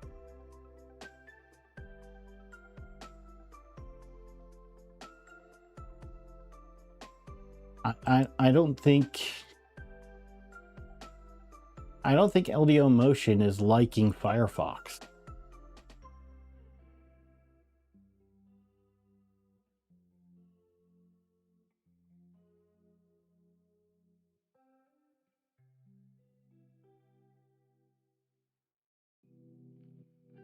All right. Well, if it doesn't like Firefox, let's try a different browser.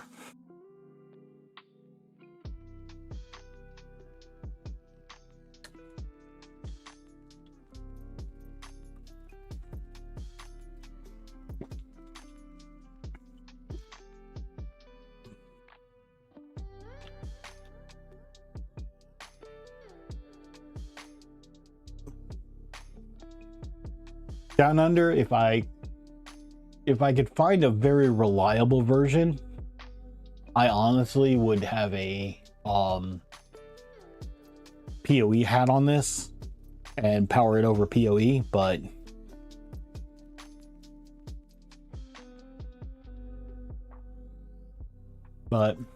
because we've got PoE switches everywhere. But yeah. RJ, I am on Linux. I am trying to use as little Google things. Down under, if we didn't already have PoE equipment, I would agree with you, but we've already got the PoE infrastructure in place here. So, you know, once you already have the equipment, it kind of sits here and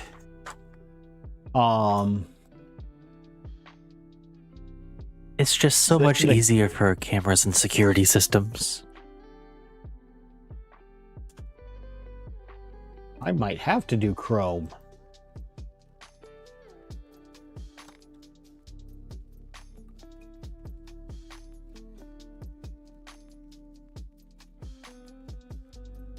Well, the other thing about PoE hats for Pis is there's one really good one that I use on a different Pi back at my house that also has a place for an SSD, which, if you know anything about micro SD cards, they are notoriously terrible for longevity.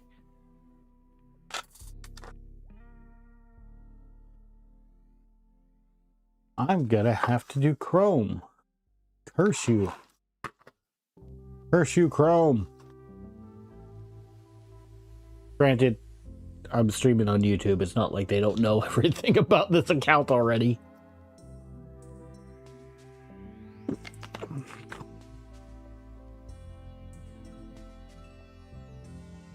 Okay, let's see.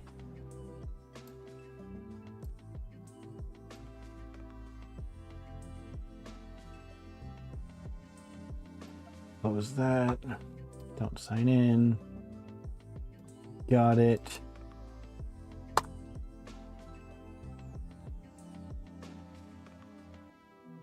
Yeah, no, RJ.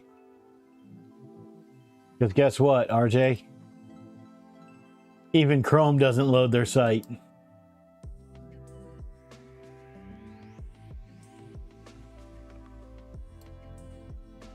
Like, at least on Firefox, I can get it to load for a bit and it stops. Chrome just...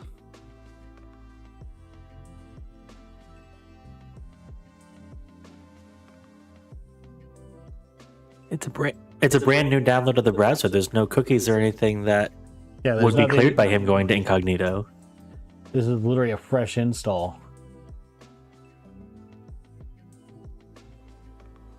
So Firefox, it'll bring it up, but I can't make the pictures bigger. But Chrome... Nope.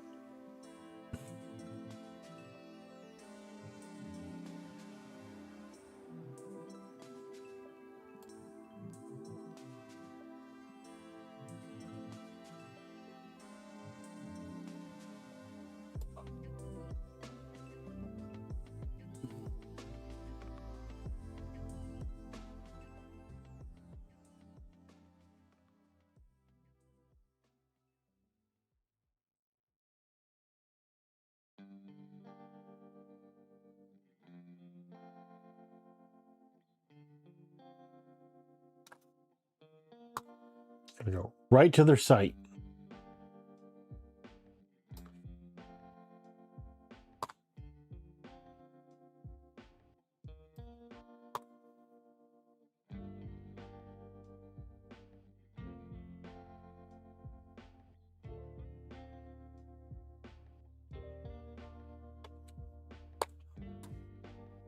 Okay, I've got that to show up. Now can I get this to show up?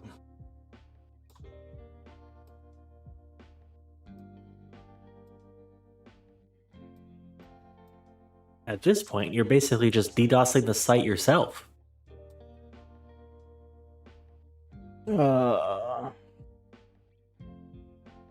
Thankfully,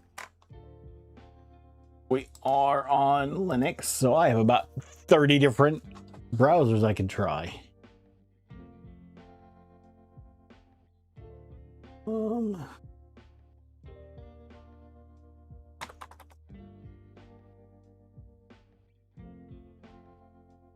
gonna try Chromium.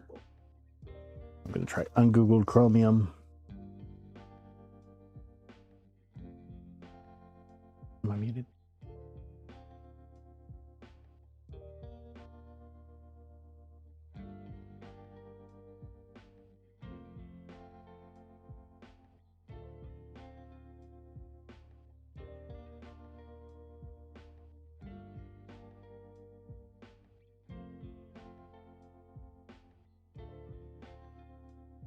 Yum.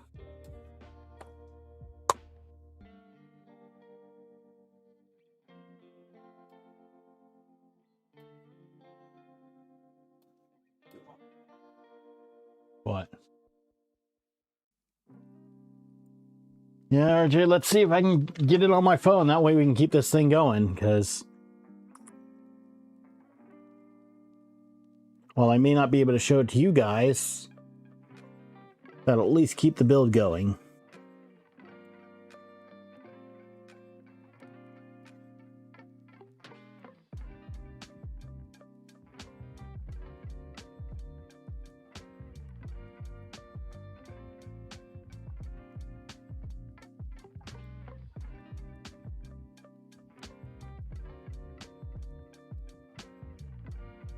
Voron Leviathan dash V 1-3 go. Even the phone, it doesn't load. Yeah, RJ, I have a feeling it is the site, because I know I was watching Steve's site, Steve Builds, earlier today, and he was trying to get to this, and he's on the opposite side of the country from me, and he was having troubles with this as well. Now, he eventually got it where if he'd escape at just the right moment,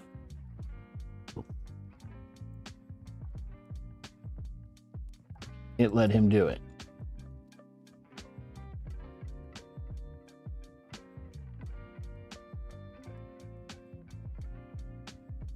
Oh, did I get it?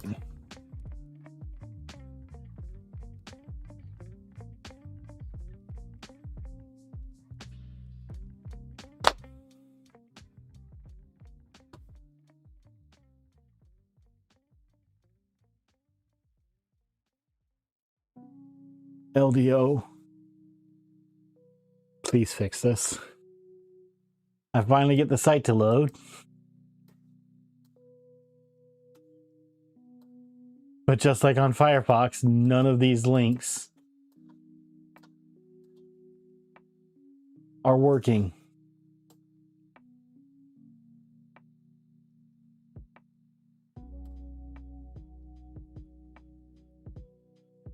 We might be done for the night, which I think James will also be happy, because he's been up since 4 o'clock this morning. 5 o'clock this morning.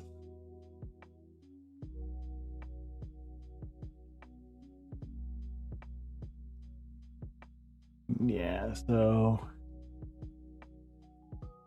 all right. We've been live here for about 2 hours, which is about the standard for my stream as of late. So I'm going to sit here and run some troubleshooting on the Linux computer, and I'm going to try it on like the one Windows computer we have here, to see if maybe there's something there. Yeah, there we go, Howie. LDO's being hacked by Creality to sit here and try and sell their new Bamboo A1 clone. Yeah, and I mean, can you switch back to the computer real quick? Literally, I click nothing and it just goes to a blank page. So something is going up with LDO, with LDO's LDO Motion site right now. And does anybody know does anybody have a contact, or anybody know who to get in contact with to let them know about this? Because, you know, I'm happy to do it on, happy to be doing this on a stream. Steve did on stream, but there's got to be other people that are building Vorons that, hey, it comes time to view this and they can't see it. I have, you know, I get the advantage of you guys can help me out for a lot of things, but some people really do rely on this.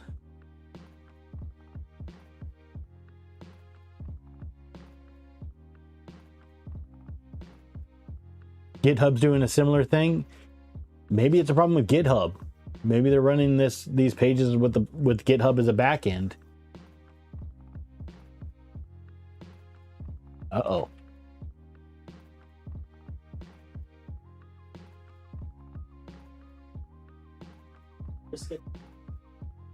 RJ, I can Discord you that link. Give me 1 second here.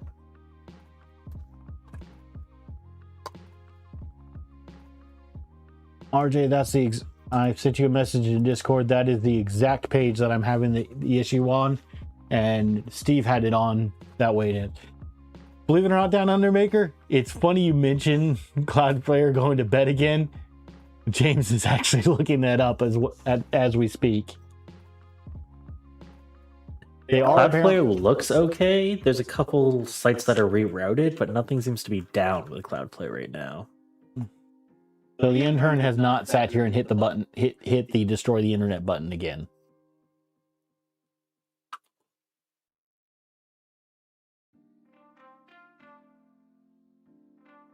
But no, Down Under, I definitely think it's something to do with the website itself, because, you know, Firefox, it loads perfectly fine, but then I can't click anything.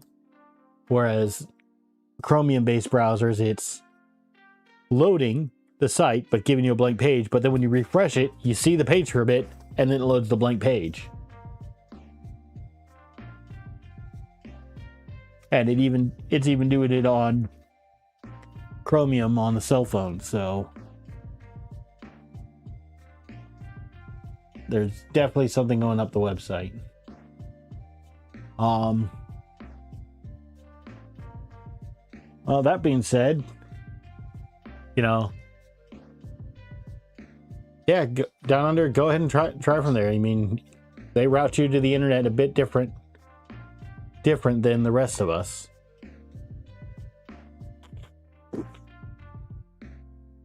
So your DNS hubs and everything are different, but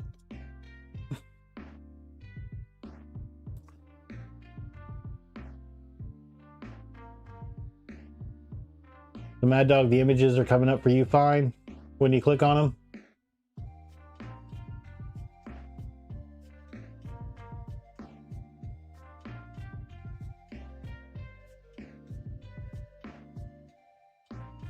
Let's hear it for American Internet.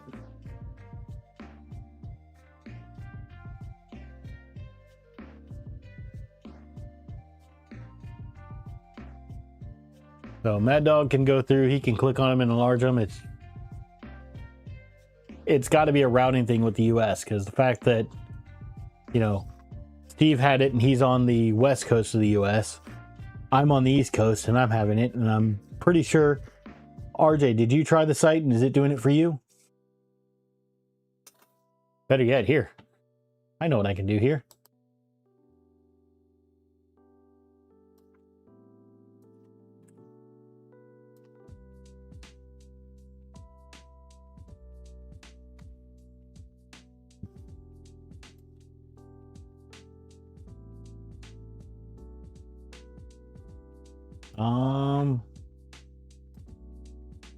Apparently I can't paste the link to that in my own chat.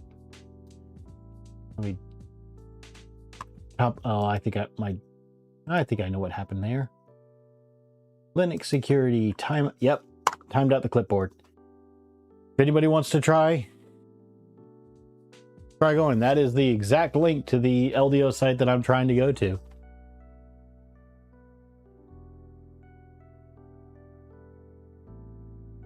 I can't log into my VPN right now.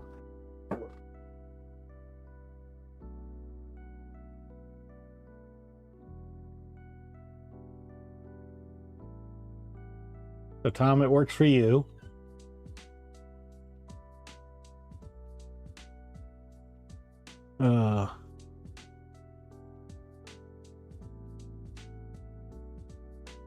Yeah. James just used a VPN to go to New York, and apparently it works there. Apparently it's just Florida and California.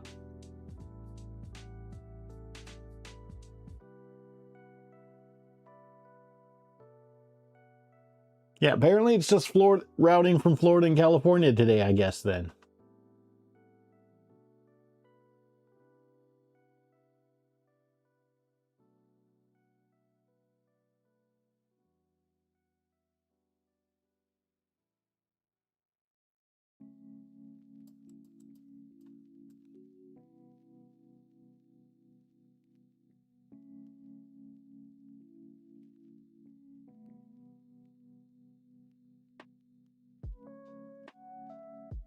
No iPad, but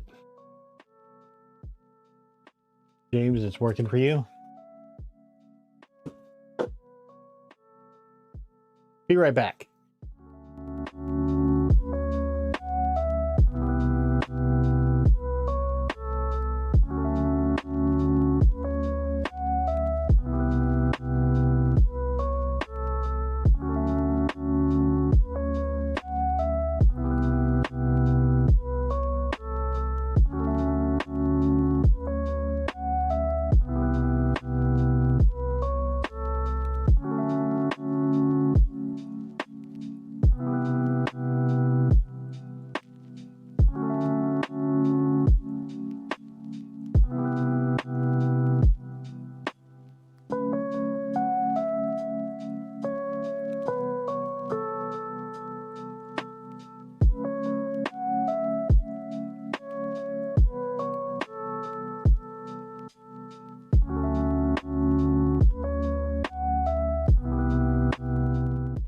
Okay.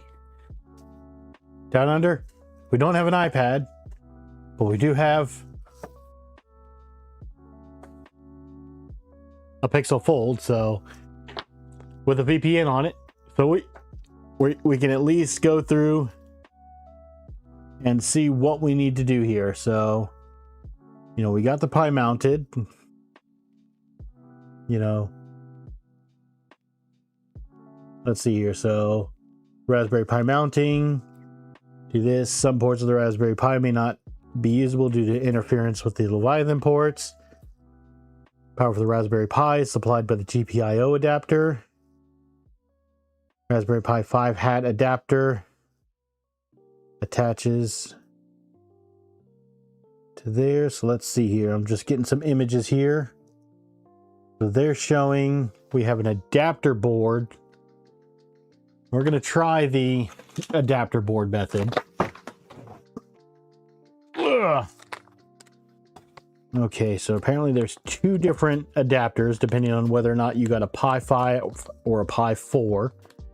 So I've got to grab the one for the Pi 4 because that is what we have. That one's for Pi 5.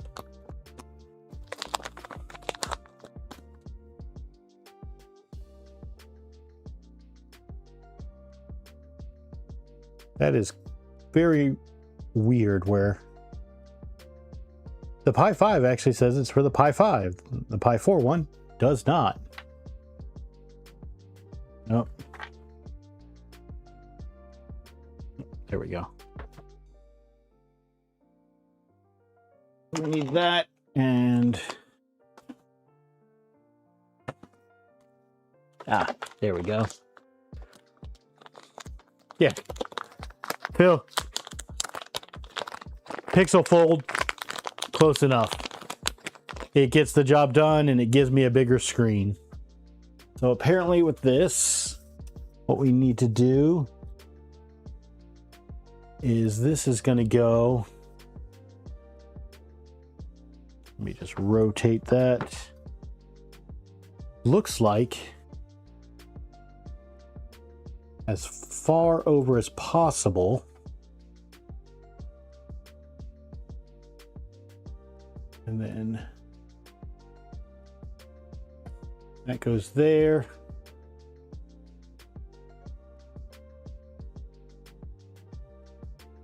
That goes there. Mike, you just... Let's see here. Down under. It might burn into flames. That's good content. Hey, you know, as the maker, I don't enjoy the Magic Pixies. But as the audience, I know you guys enjoy the Magic Pixies. It's always fun. It's always fun to see. And Mike, you just walked on a treadmill. 1 out of 10, you would not recommend? Of course, go outside and walk.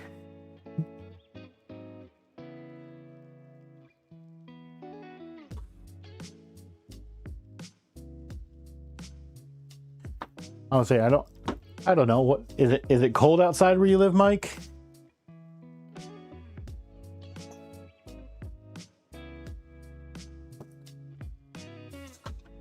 I mean, James, what's the temperature outside right now? Nah, true.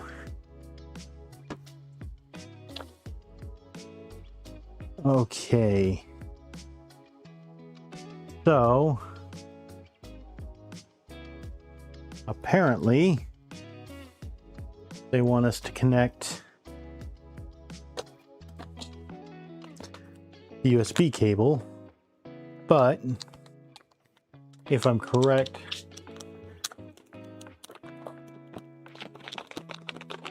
$28 degrees.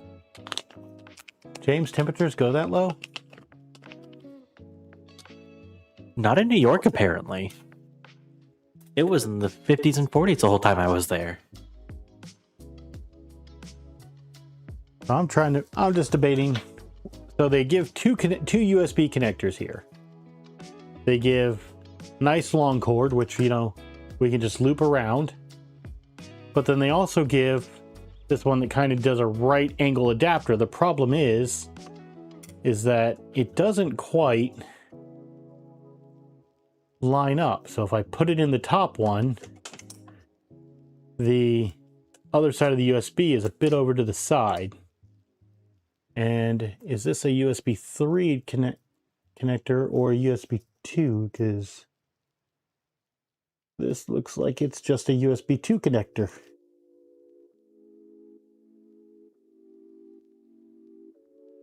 So, you know, I don't know if I want to...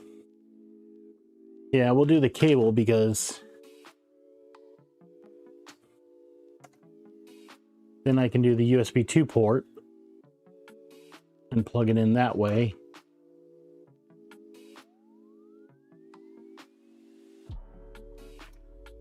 And that kind of just sits in there nice and neat. So we're not going to use the 91, even though the 91 would be nice. It doesn't line up. The USB-C port or OTG port on the Leviathan board is actually below the Ethernet jack. Probably not if you mount the Pi upside down. If I had the Pi upside down, this would be perfect. It would go right from the USB 2 ports straight down to the... Why don't you do that? Type C.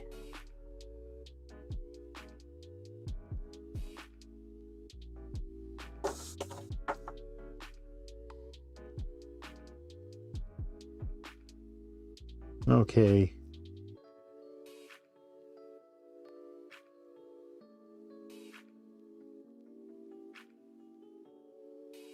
Oh, this is wonderful. So, hey, we don't have any wires or anything plugged up. Nothing, no power going anywhere yet or anything. But after you get all this stuff done, the next step is download the Pi OS, put it onto the Pi, and then SSH into it. With what power? Yeah, I might be able to power it with USB. I've got a USB-C power over there, and yeah, I know. I happen to have a very long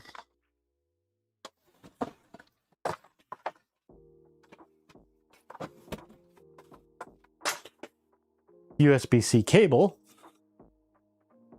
We might be able to get this thing programmed, but the first thing I'm going to need to do is actually take a break because I've got to go get a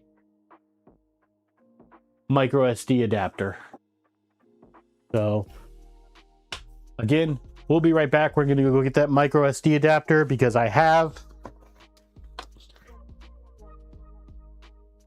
micro SD card that came with it. I just need to get the adapter so I can plug it in.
All right, we're back.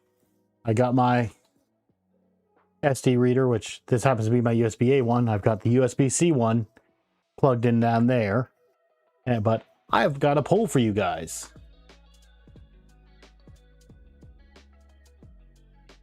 There are two ways we can set up this Pi. We can, do the easy way and just do Kiao, or, we can have an experience and go through this completely manually.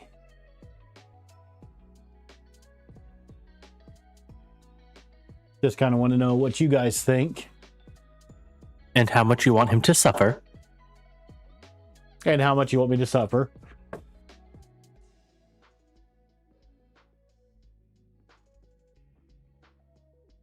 Because, yeah, Kiao is, nice, simple. Download a GitHub. Walks you through it, gets everything done.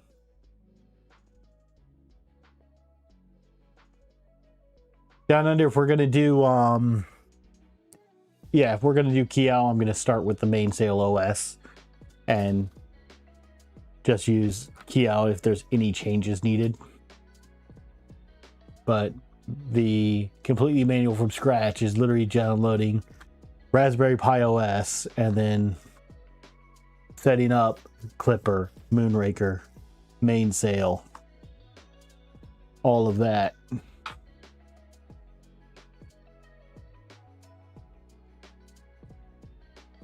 Yeah. My big decision for a while was fluid or mainsail, but Raspberry Pi has the mainsail OS with like you said, everything's already on there down under. And B, from what I hear and understand, it's getting better, but the fluid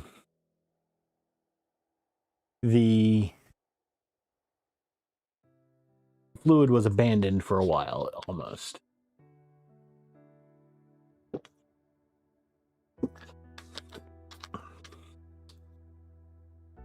All right, we got 4 votes. I don't know how many people are in here, but based on chat, 1, 2, 3, 4. I see at least 5 people in here. 5 votes.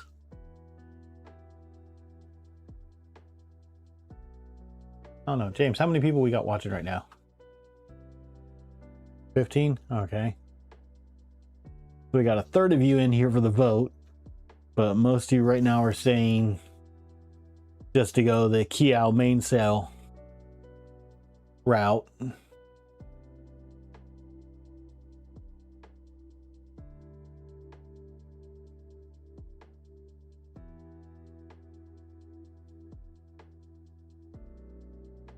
All right, so we'll do the mainsail and if needed Kiao vote or Kiao method. So let's pull up my other workspace and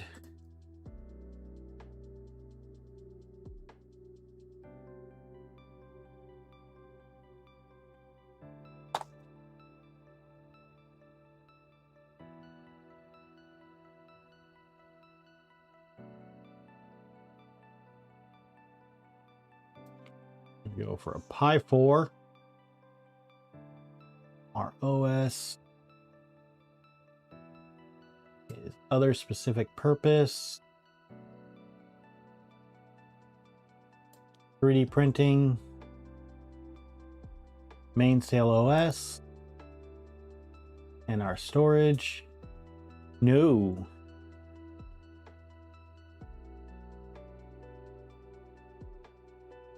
I don't want to use my M.2 drive.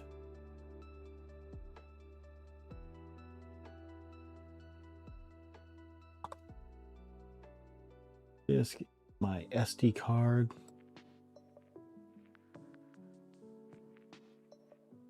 Showing up. No media.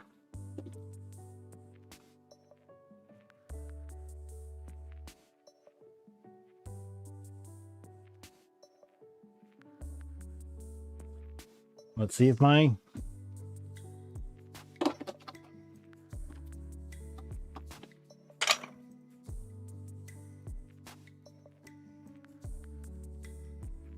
Okay.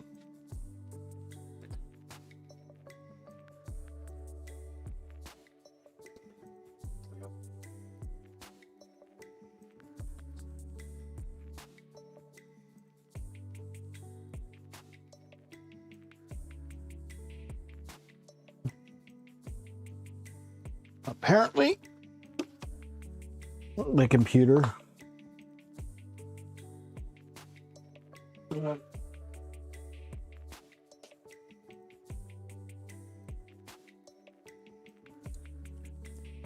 Mike, That's that is terrible. very much a joke that I would make. That is terrible, Mike. Okay, we're gonna try the regular USB.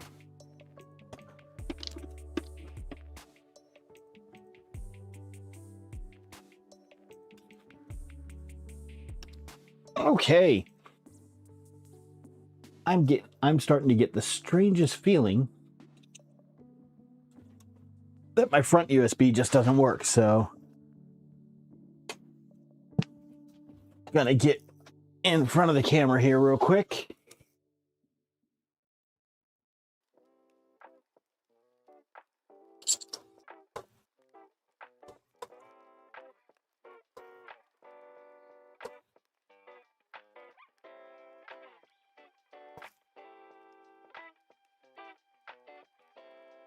Welcome to Chair Stream. It is a stream about a chair.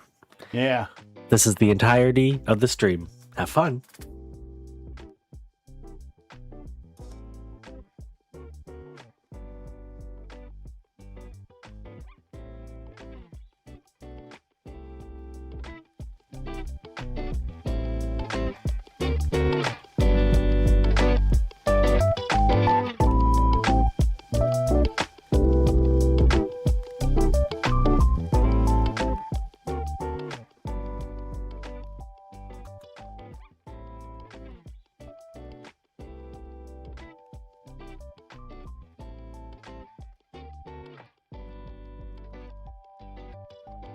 Hey, random person, you're messing up the chair stream. Get out of the way.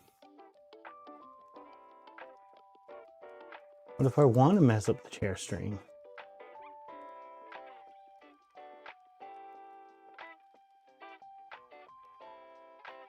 Have a good one, Mike. Okay, apparently neither of my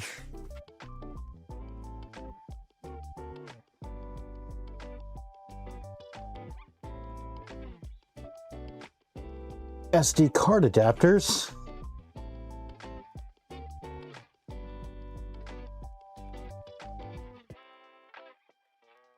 are working, so we're going to try it on a different computer here. You need the A?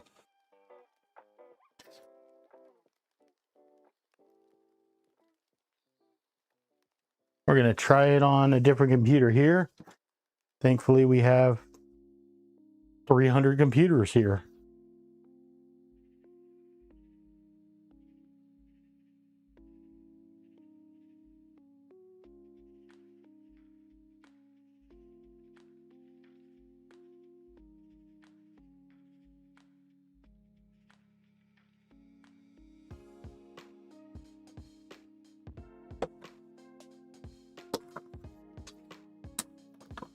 So what we're going to do, while James is taking care of that,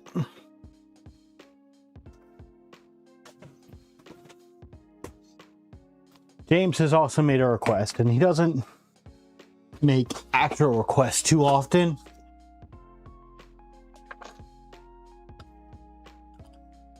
For us to take and mount the Pi upside down. So while we're waiting for Mainsail OS to write to the SD card, we're going to change out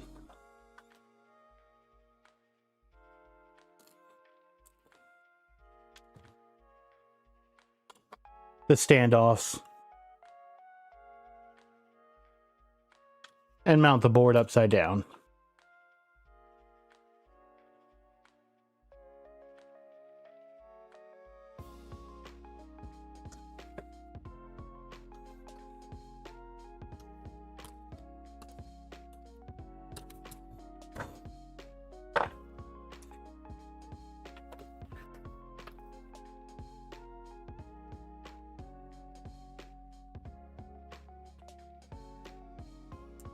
Australian pie. Don't know about Australian pie. I have a bunch of Australian pine here.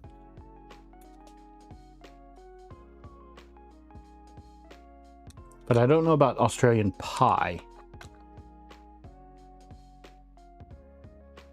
Is that pie that's made with Vegemite?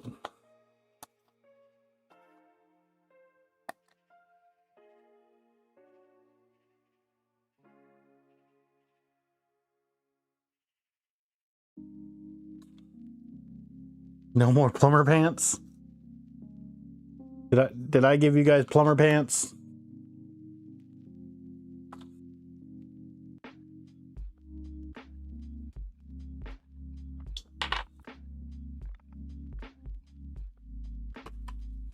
Howie, this one's for you.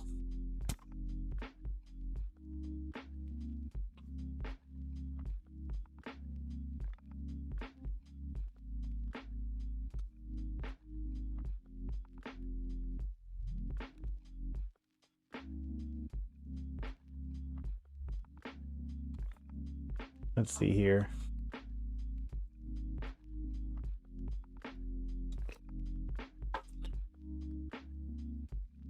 Down under. Let's see here.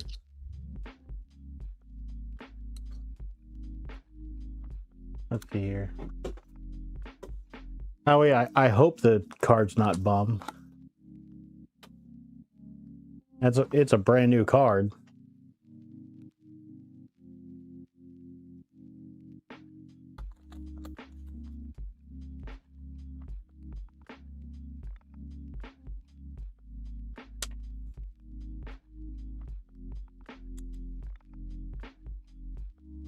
We're just getting the new standoffs in.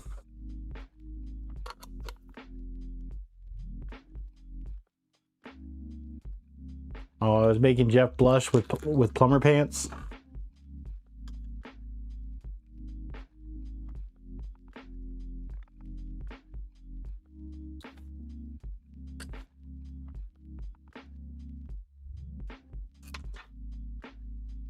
Okay, so we have our higher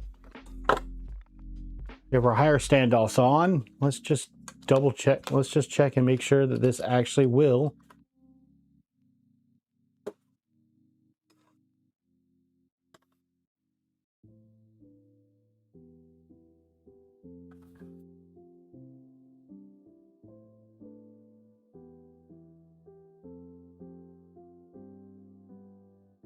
Okay, so apparently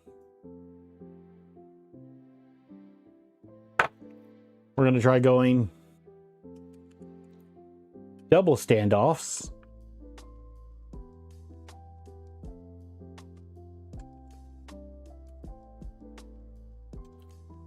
Because with the board power adapter,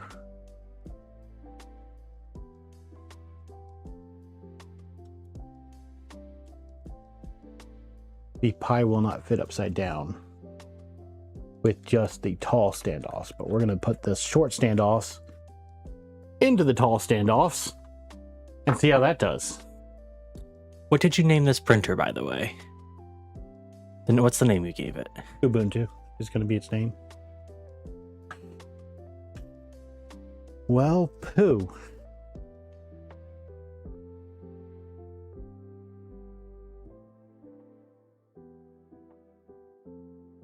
Apparently,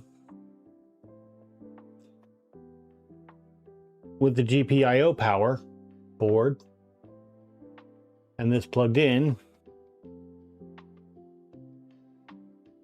you can't mount the board upside down. I'm just going to remove that GPIO power.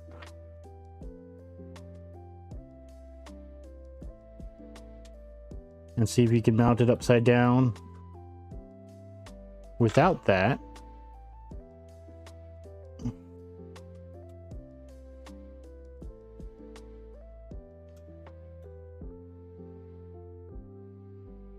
So no, apparently those taller standoffs are not for mounting it upside down, because it will not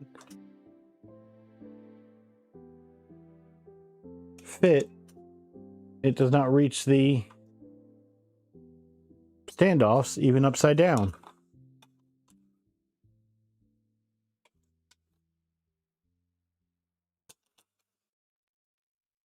That is the weirdest thing.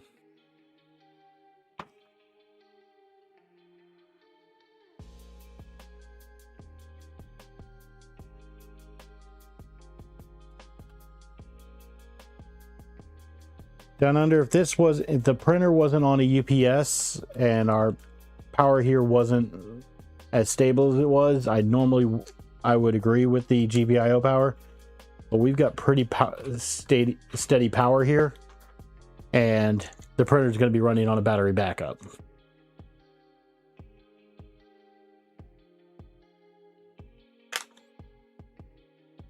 Okay.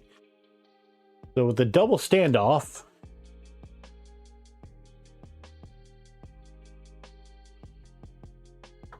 we can mount the board upside down.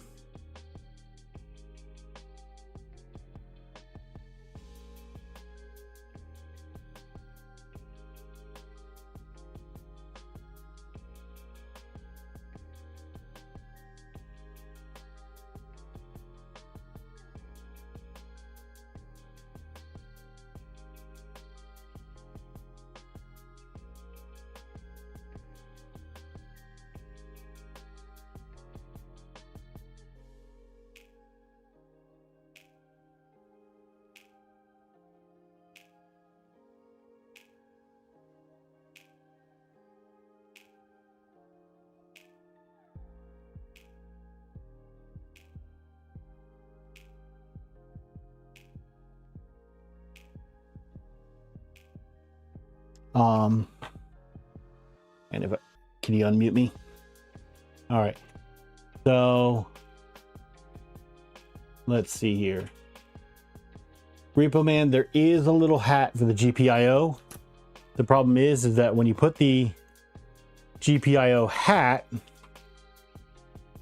onto the printer, it'll still fit upside down, but the cable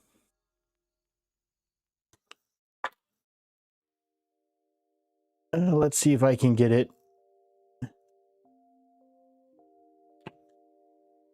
to get enough of a sharp enough angle to actually fit under there.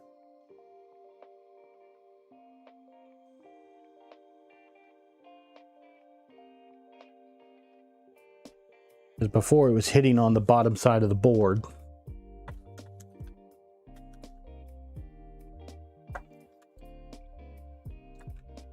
Okay. Nope, I think I got it. I was able to get enough of a bend where it's not putting that big of a strain. Okay, I think we got it upside down.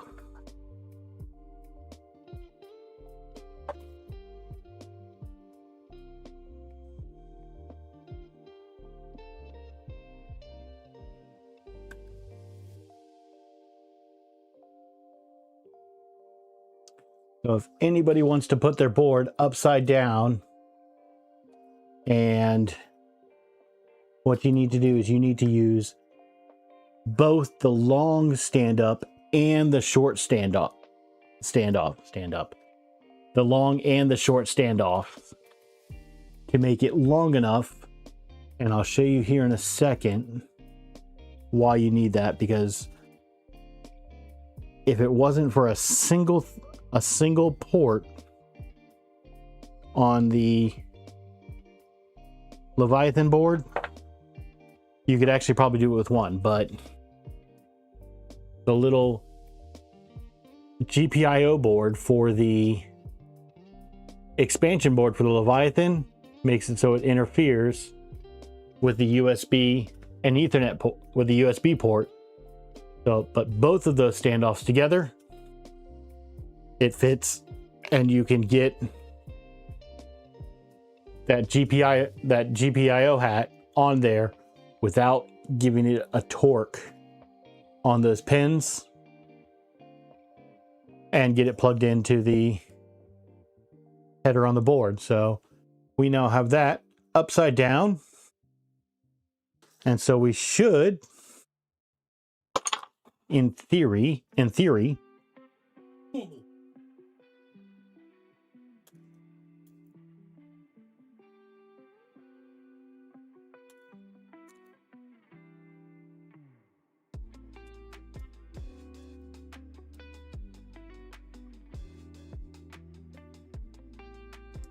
be able to get that plugged in.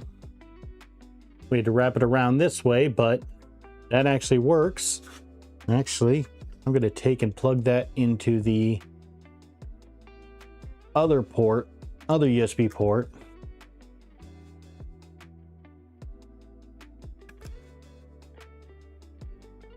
Make that a bit tighter, but so that there's not as much strain here. And that just goes up to down, and that's our USB connected from the Pi to the MCU.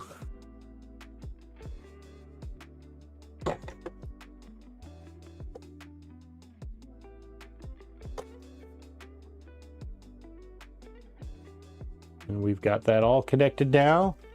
And yeah, that's well below even the stepper motor.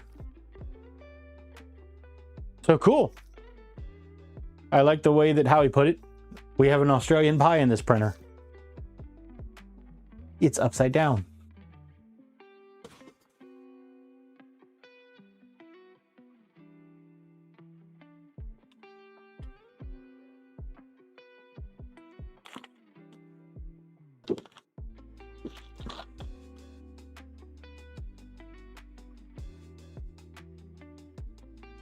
Let's see, you're down under maker. Bypassing the regulator that an engineer smarter than we are said it was necessary is a bad idea.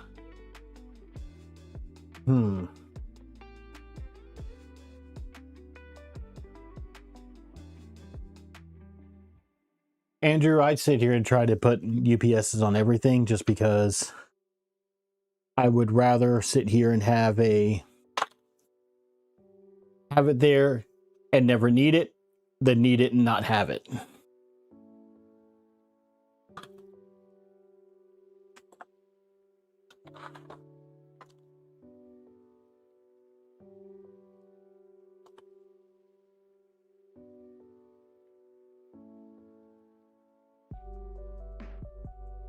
So what do you do down under? You just run a second USB cord to power your Pis?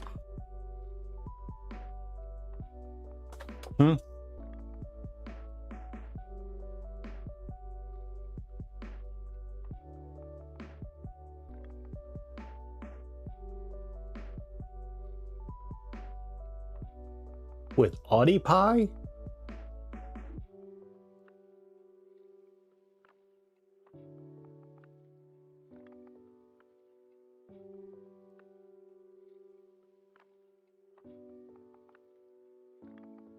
Okay, so you just use the USB-C port to power on the Pi? But you probably have a 5-volt power supply underneath here, don't you, as well?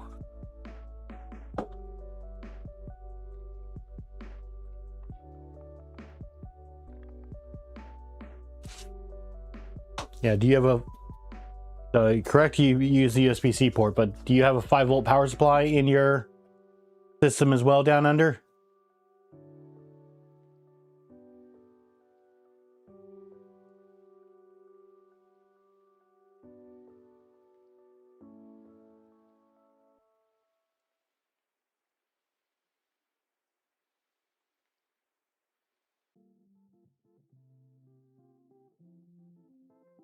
Yeah, so that would be great. Do we know what? I'm gonna need you to hop on networking. We got.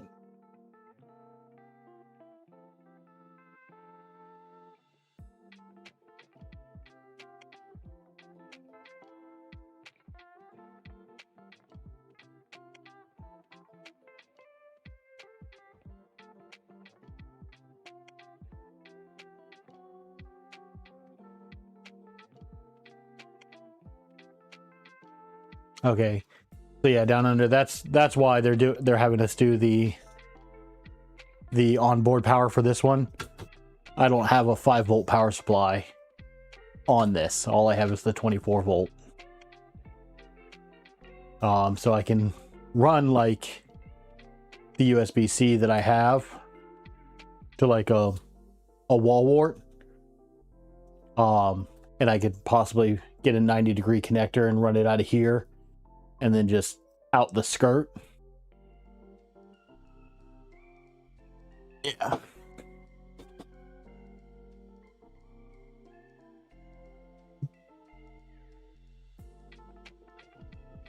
Let's see here.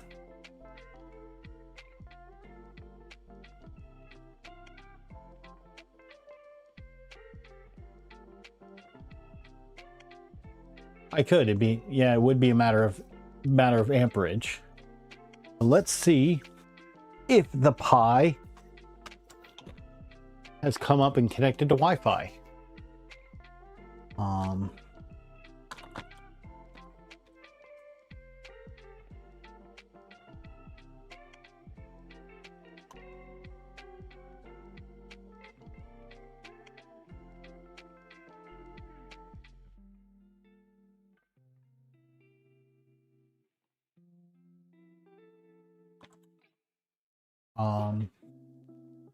Username.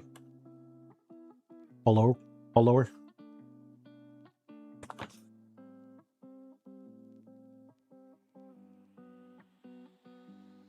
Okay, so right now I'm just working on SSHing into the Pi.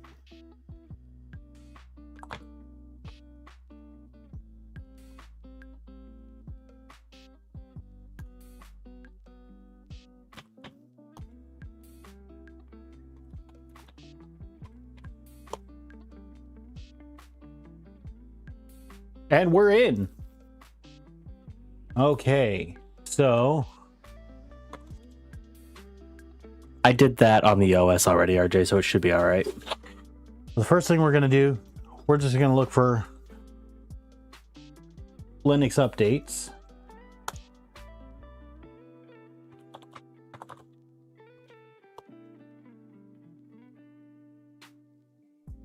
Oh, yeah. Green big. Green really big. That's my fault. I forgot. Is that a bit better, guys? Can you see it I now? am moving his base cam. Give me a second. James is going to move me over so you guys can see that entire side of the screen. All right. Can you guys read the screen now, or is it too small for you?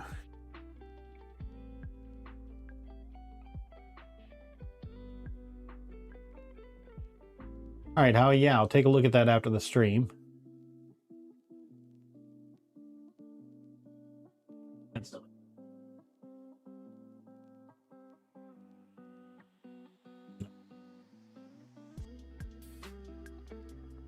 View.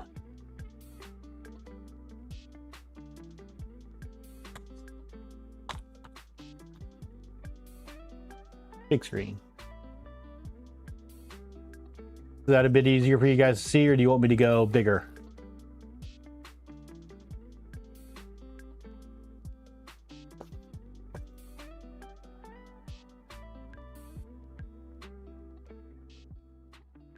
Getting a drink. All right. So we've done the updates. There are packages to update, so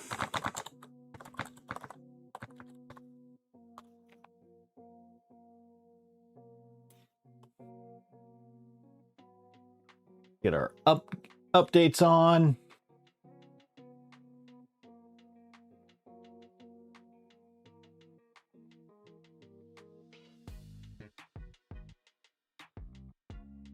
$5 gig connection, but Wi-Fi only goes so fast. She said bigger, RJ? Oh, she's saying that to you. I mean,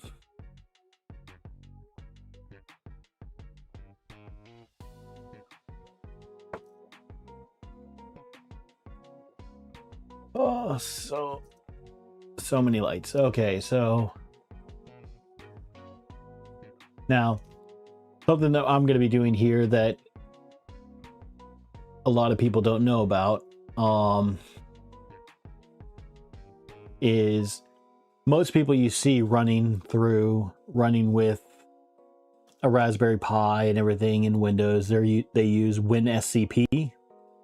Well, SCP is actually just a command that you can run from the Linux terminal. So if there is something I need to do, like, hey, pull off the firmware to get into the MCU, hopefully I don't need to do that. Hopefully I can just do that through the USB connection.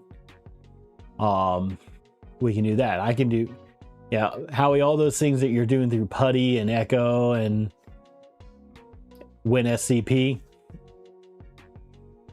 Linux, you can sit here and just do straight through the command line. Those were commands that were there forever.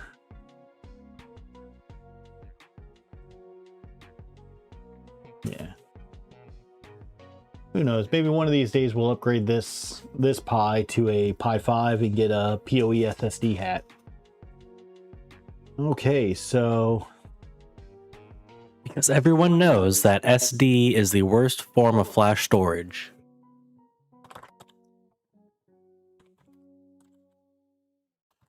So something I always do whenever I do these first sets of updates is I always reboot whatever Linux OS I'm in. So this is going to kick us out. And then we're going to give it a few seconds to reboot here. And then we'll SSH back into it.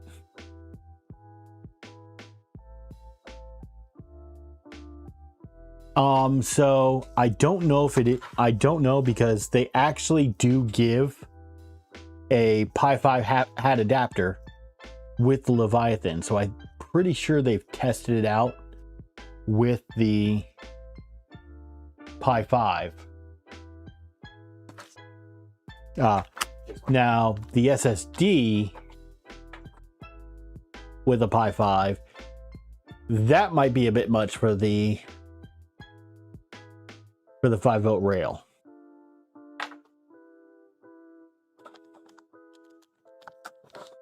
Yeah. Howie, why are you using WinRAR? It's all about 7-zip. Yeah, so down under, I don't know what they're doing, if they're doing a different resistor or what, but I will say, though, if we do upgrade to a Pi 5 and an SSD hat, we'll probably get the SSD hat that also lets it do PoE and then power it that way. And because it comes in the same hat. Because when you have PoE available, might as well PoE. All right.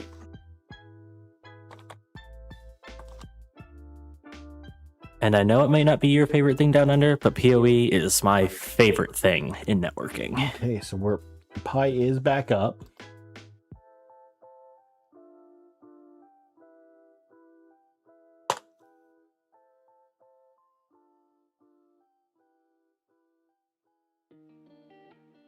Okay, and with that, we at least have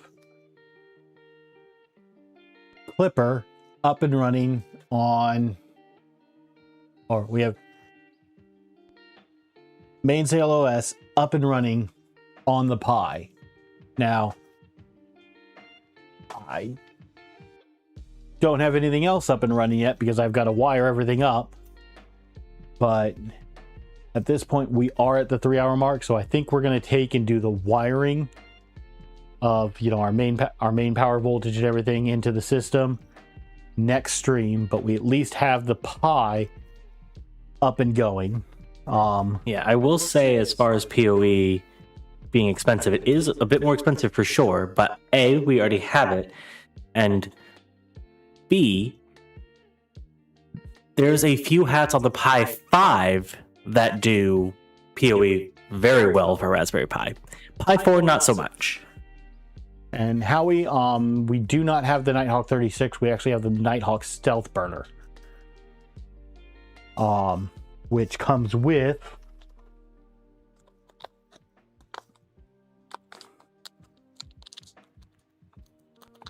And if you want any videos about the PoE stuff for the Pi, Jeff Geerling did an amazing video on PoE hats for the Pi 5 probably a year ago at this point. Oh, you mean with like the 15 that he went through? Yeah. So Howie, we have this little board here where you actually get 24 volts in and then connect USB from here over to, I believe, the Pi itself. And then your cable goes from here out to your toolhead board. But that takes care of all of that via USB. So it, yeah. So no, we're not going CAN. We are doing USB. I know Down Under is a huge fan of CAN.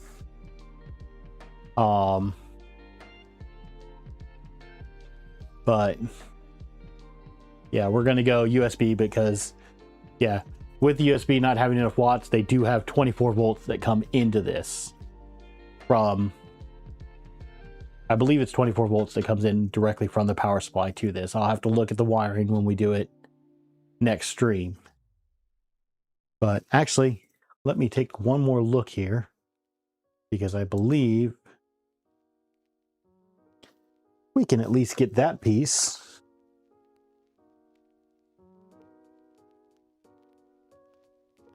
mounted on there. So this piece just mounts like so. Now, do they...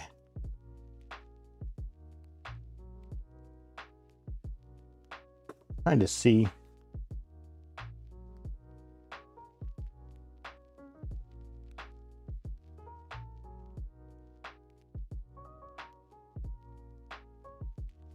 They go through catapult and all that. But they don't go through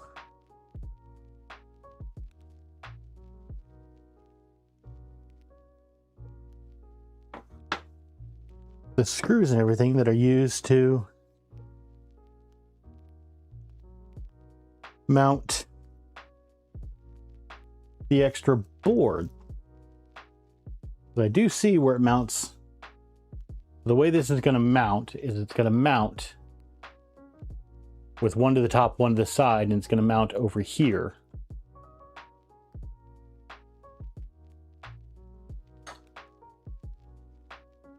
But I've got to find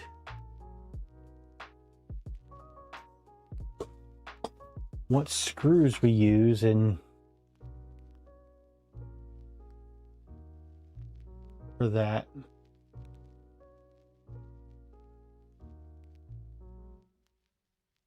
And I think it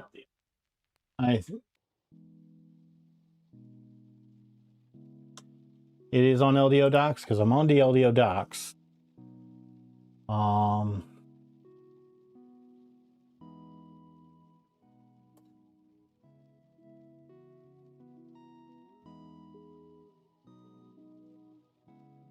Let's see here. There's our toolhead PCB. And this is the stealth burner version. The Nighthawk wiki.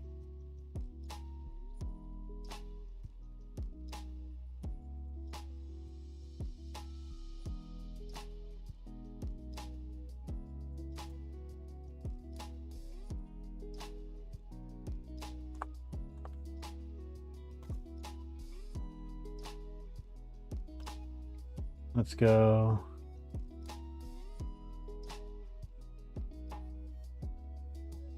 That's just the docks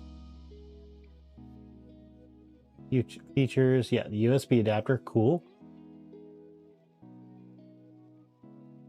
Break it off those. That's those cables. That's programming it.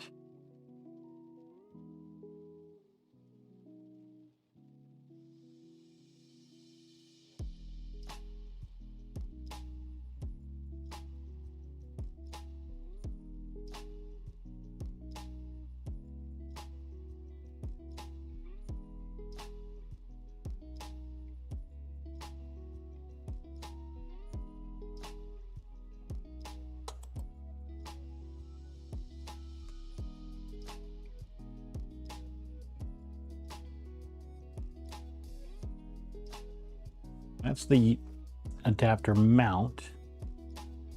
Going crazy, I just had it in my hand. No, I'm not going crazy, I'm already crazy.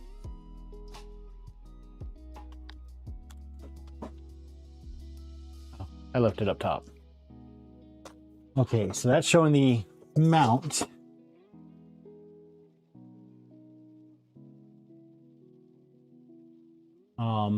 Going through here. According to this, it's designed to mount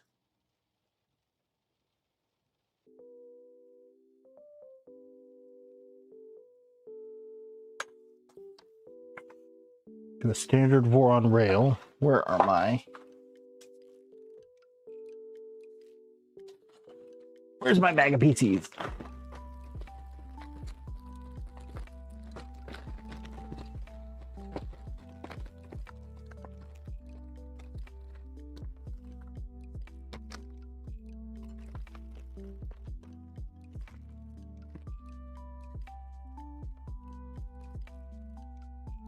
Oh, I'm trying to find, because when I went to that little USB adapter mount,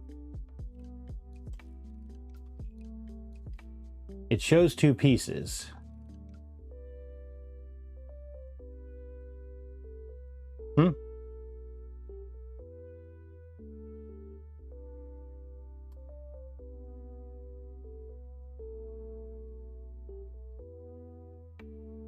That's all that's in the README.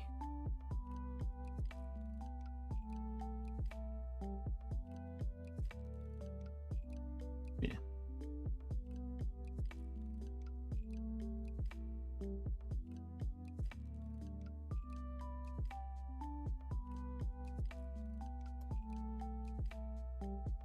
Yeah, what I seem to be missing is this second piece. I have this piece. That's right here. Yep, I have that piece.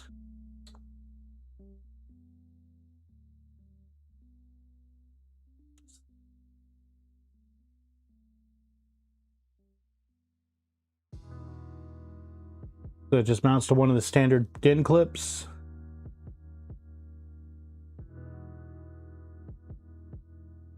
Aha, I think I see how it goes.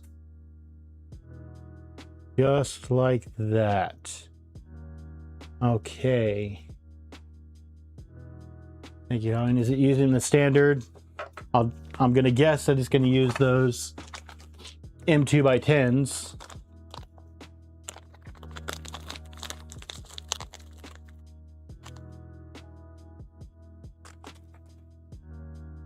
Because that's what the other ones use to mount into these DIN rails. And so we are going to go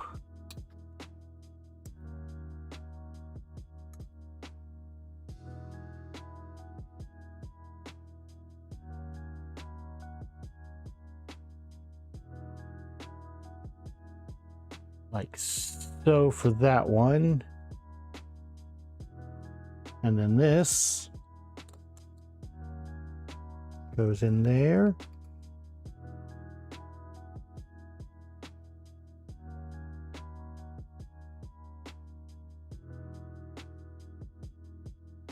Okay, so we've now got that mounted to a DIN rail. And then the way that LDO wants it according to their wiring guide is with the connector. If you look here, the 24 volt connector and USB connector up here at the top, and the part that goes out to your tool head comes out the bottom. So then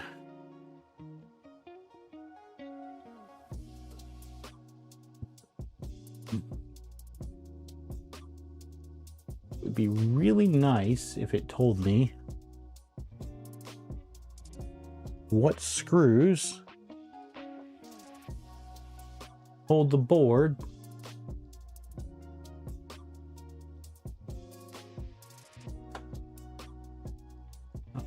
onto the adapter. So it's USB adapter mount and standard Voron DIN clip and can be mounted. It has 2 different orientations. It also features a cover to reduce the chance of static discharge.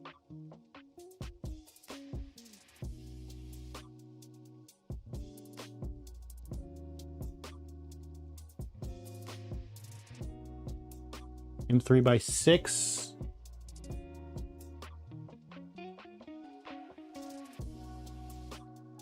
Andrew, if you do need help, I can say, based on what I've seen, Down Under Makers Discord is a great place to get that help. I've seen the help that they've been going through with Mad Dog and with other parts of builds, and they are very helpful and a great community.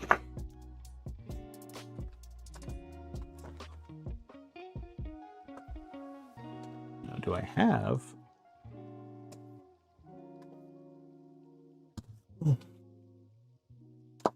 M3x6? I've got plenty of M3x8s.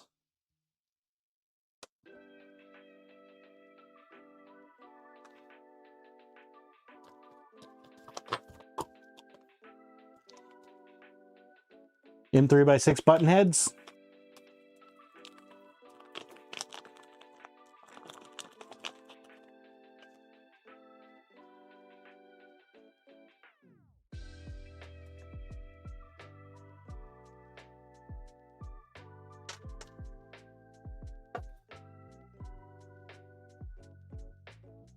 Where did the 2 mil go? There's my 2 mil.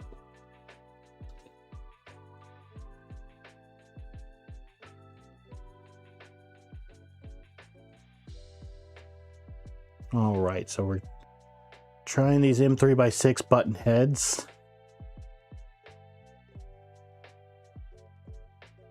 Those do seem to be going in there pretty nice. So if they go in nice, that's what we're going to stick with. And they look nice on there too. Spread it out. They cover the little copper groundings, so we don't have to worry about that. Down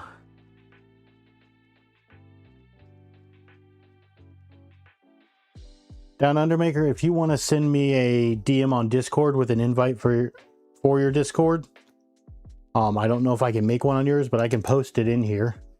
And if for those of you that are in here, RJ, who's also in here, is going to be doing his first stream tomorrow at 6 p.m. Eastern time.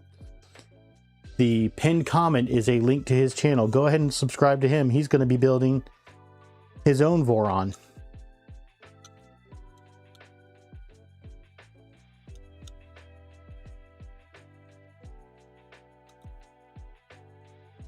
Okay, we've got that in there. And this is just going to link on to that like so. And I'm going to go ahead and pull up my SSH and shut down the Pi.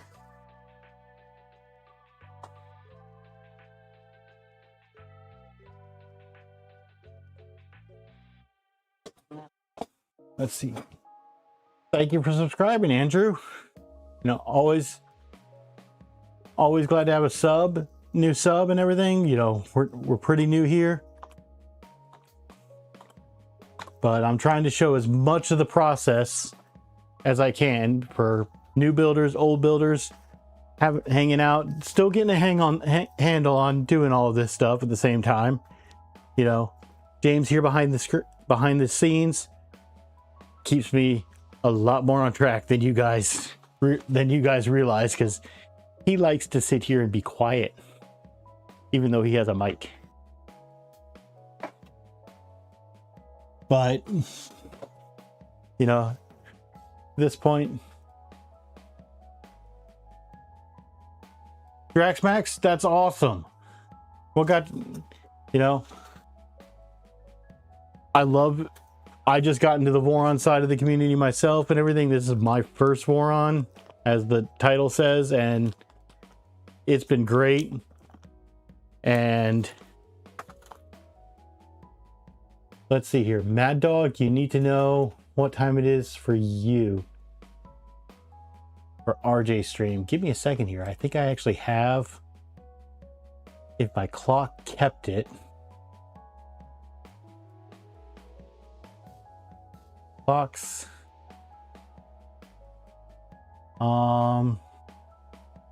Let's see here if it's Mad Dog, is it about 2:12 where you're at right now? In the afternoon?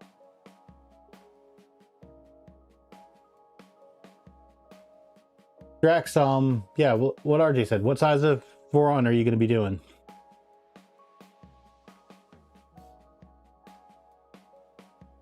Let's see here.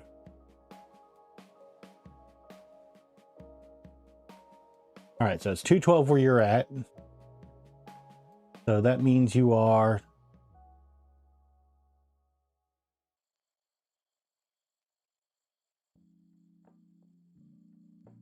16 hours ahead of us?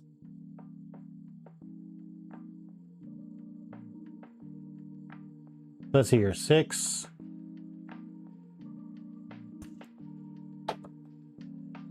Should be 10 a.m. for you.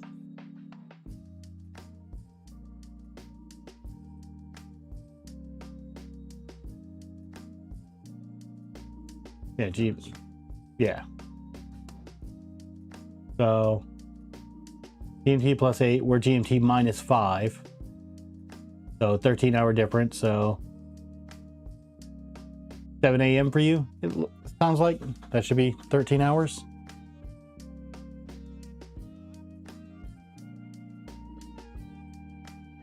Yep. All right, so Drax, you're doing a 300. That seems to be a pretty good size. I went crazy. I went with a 350 just because I could. Repo, are you doing it? You're doing a 300?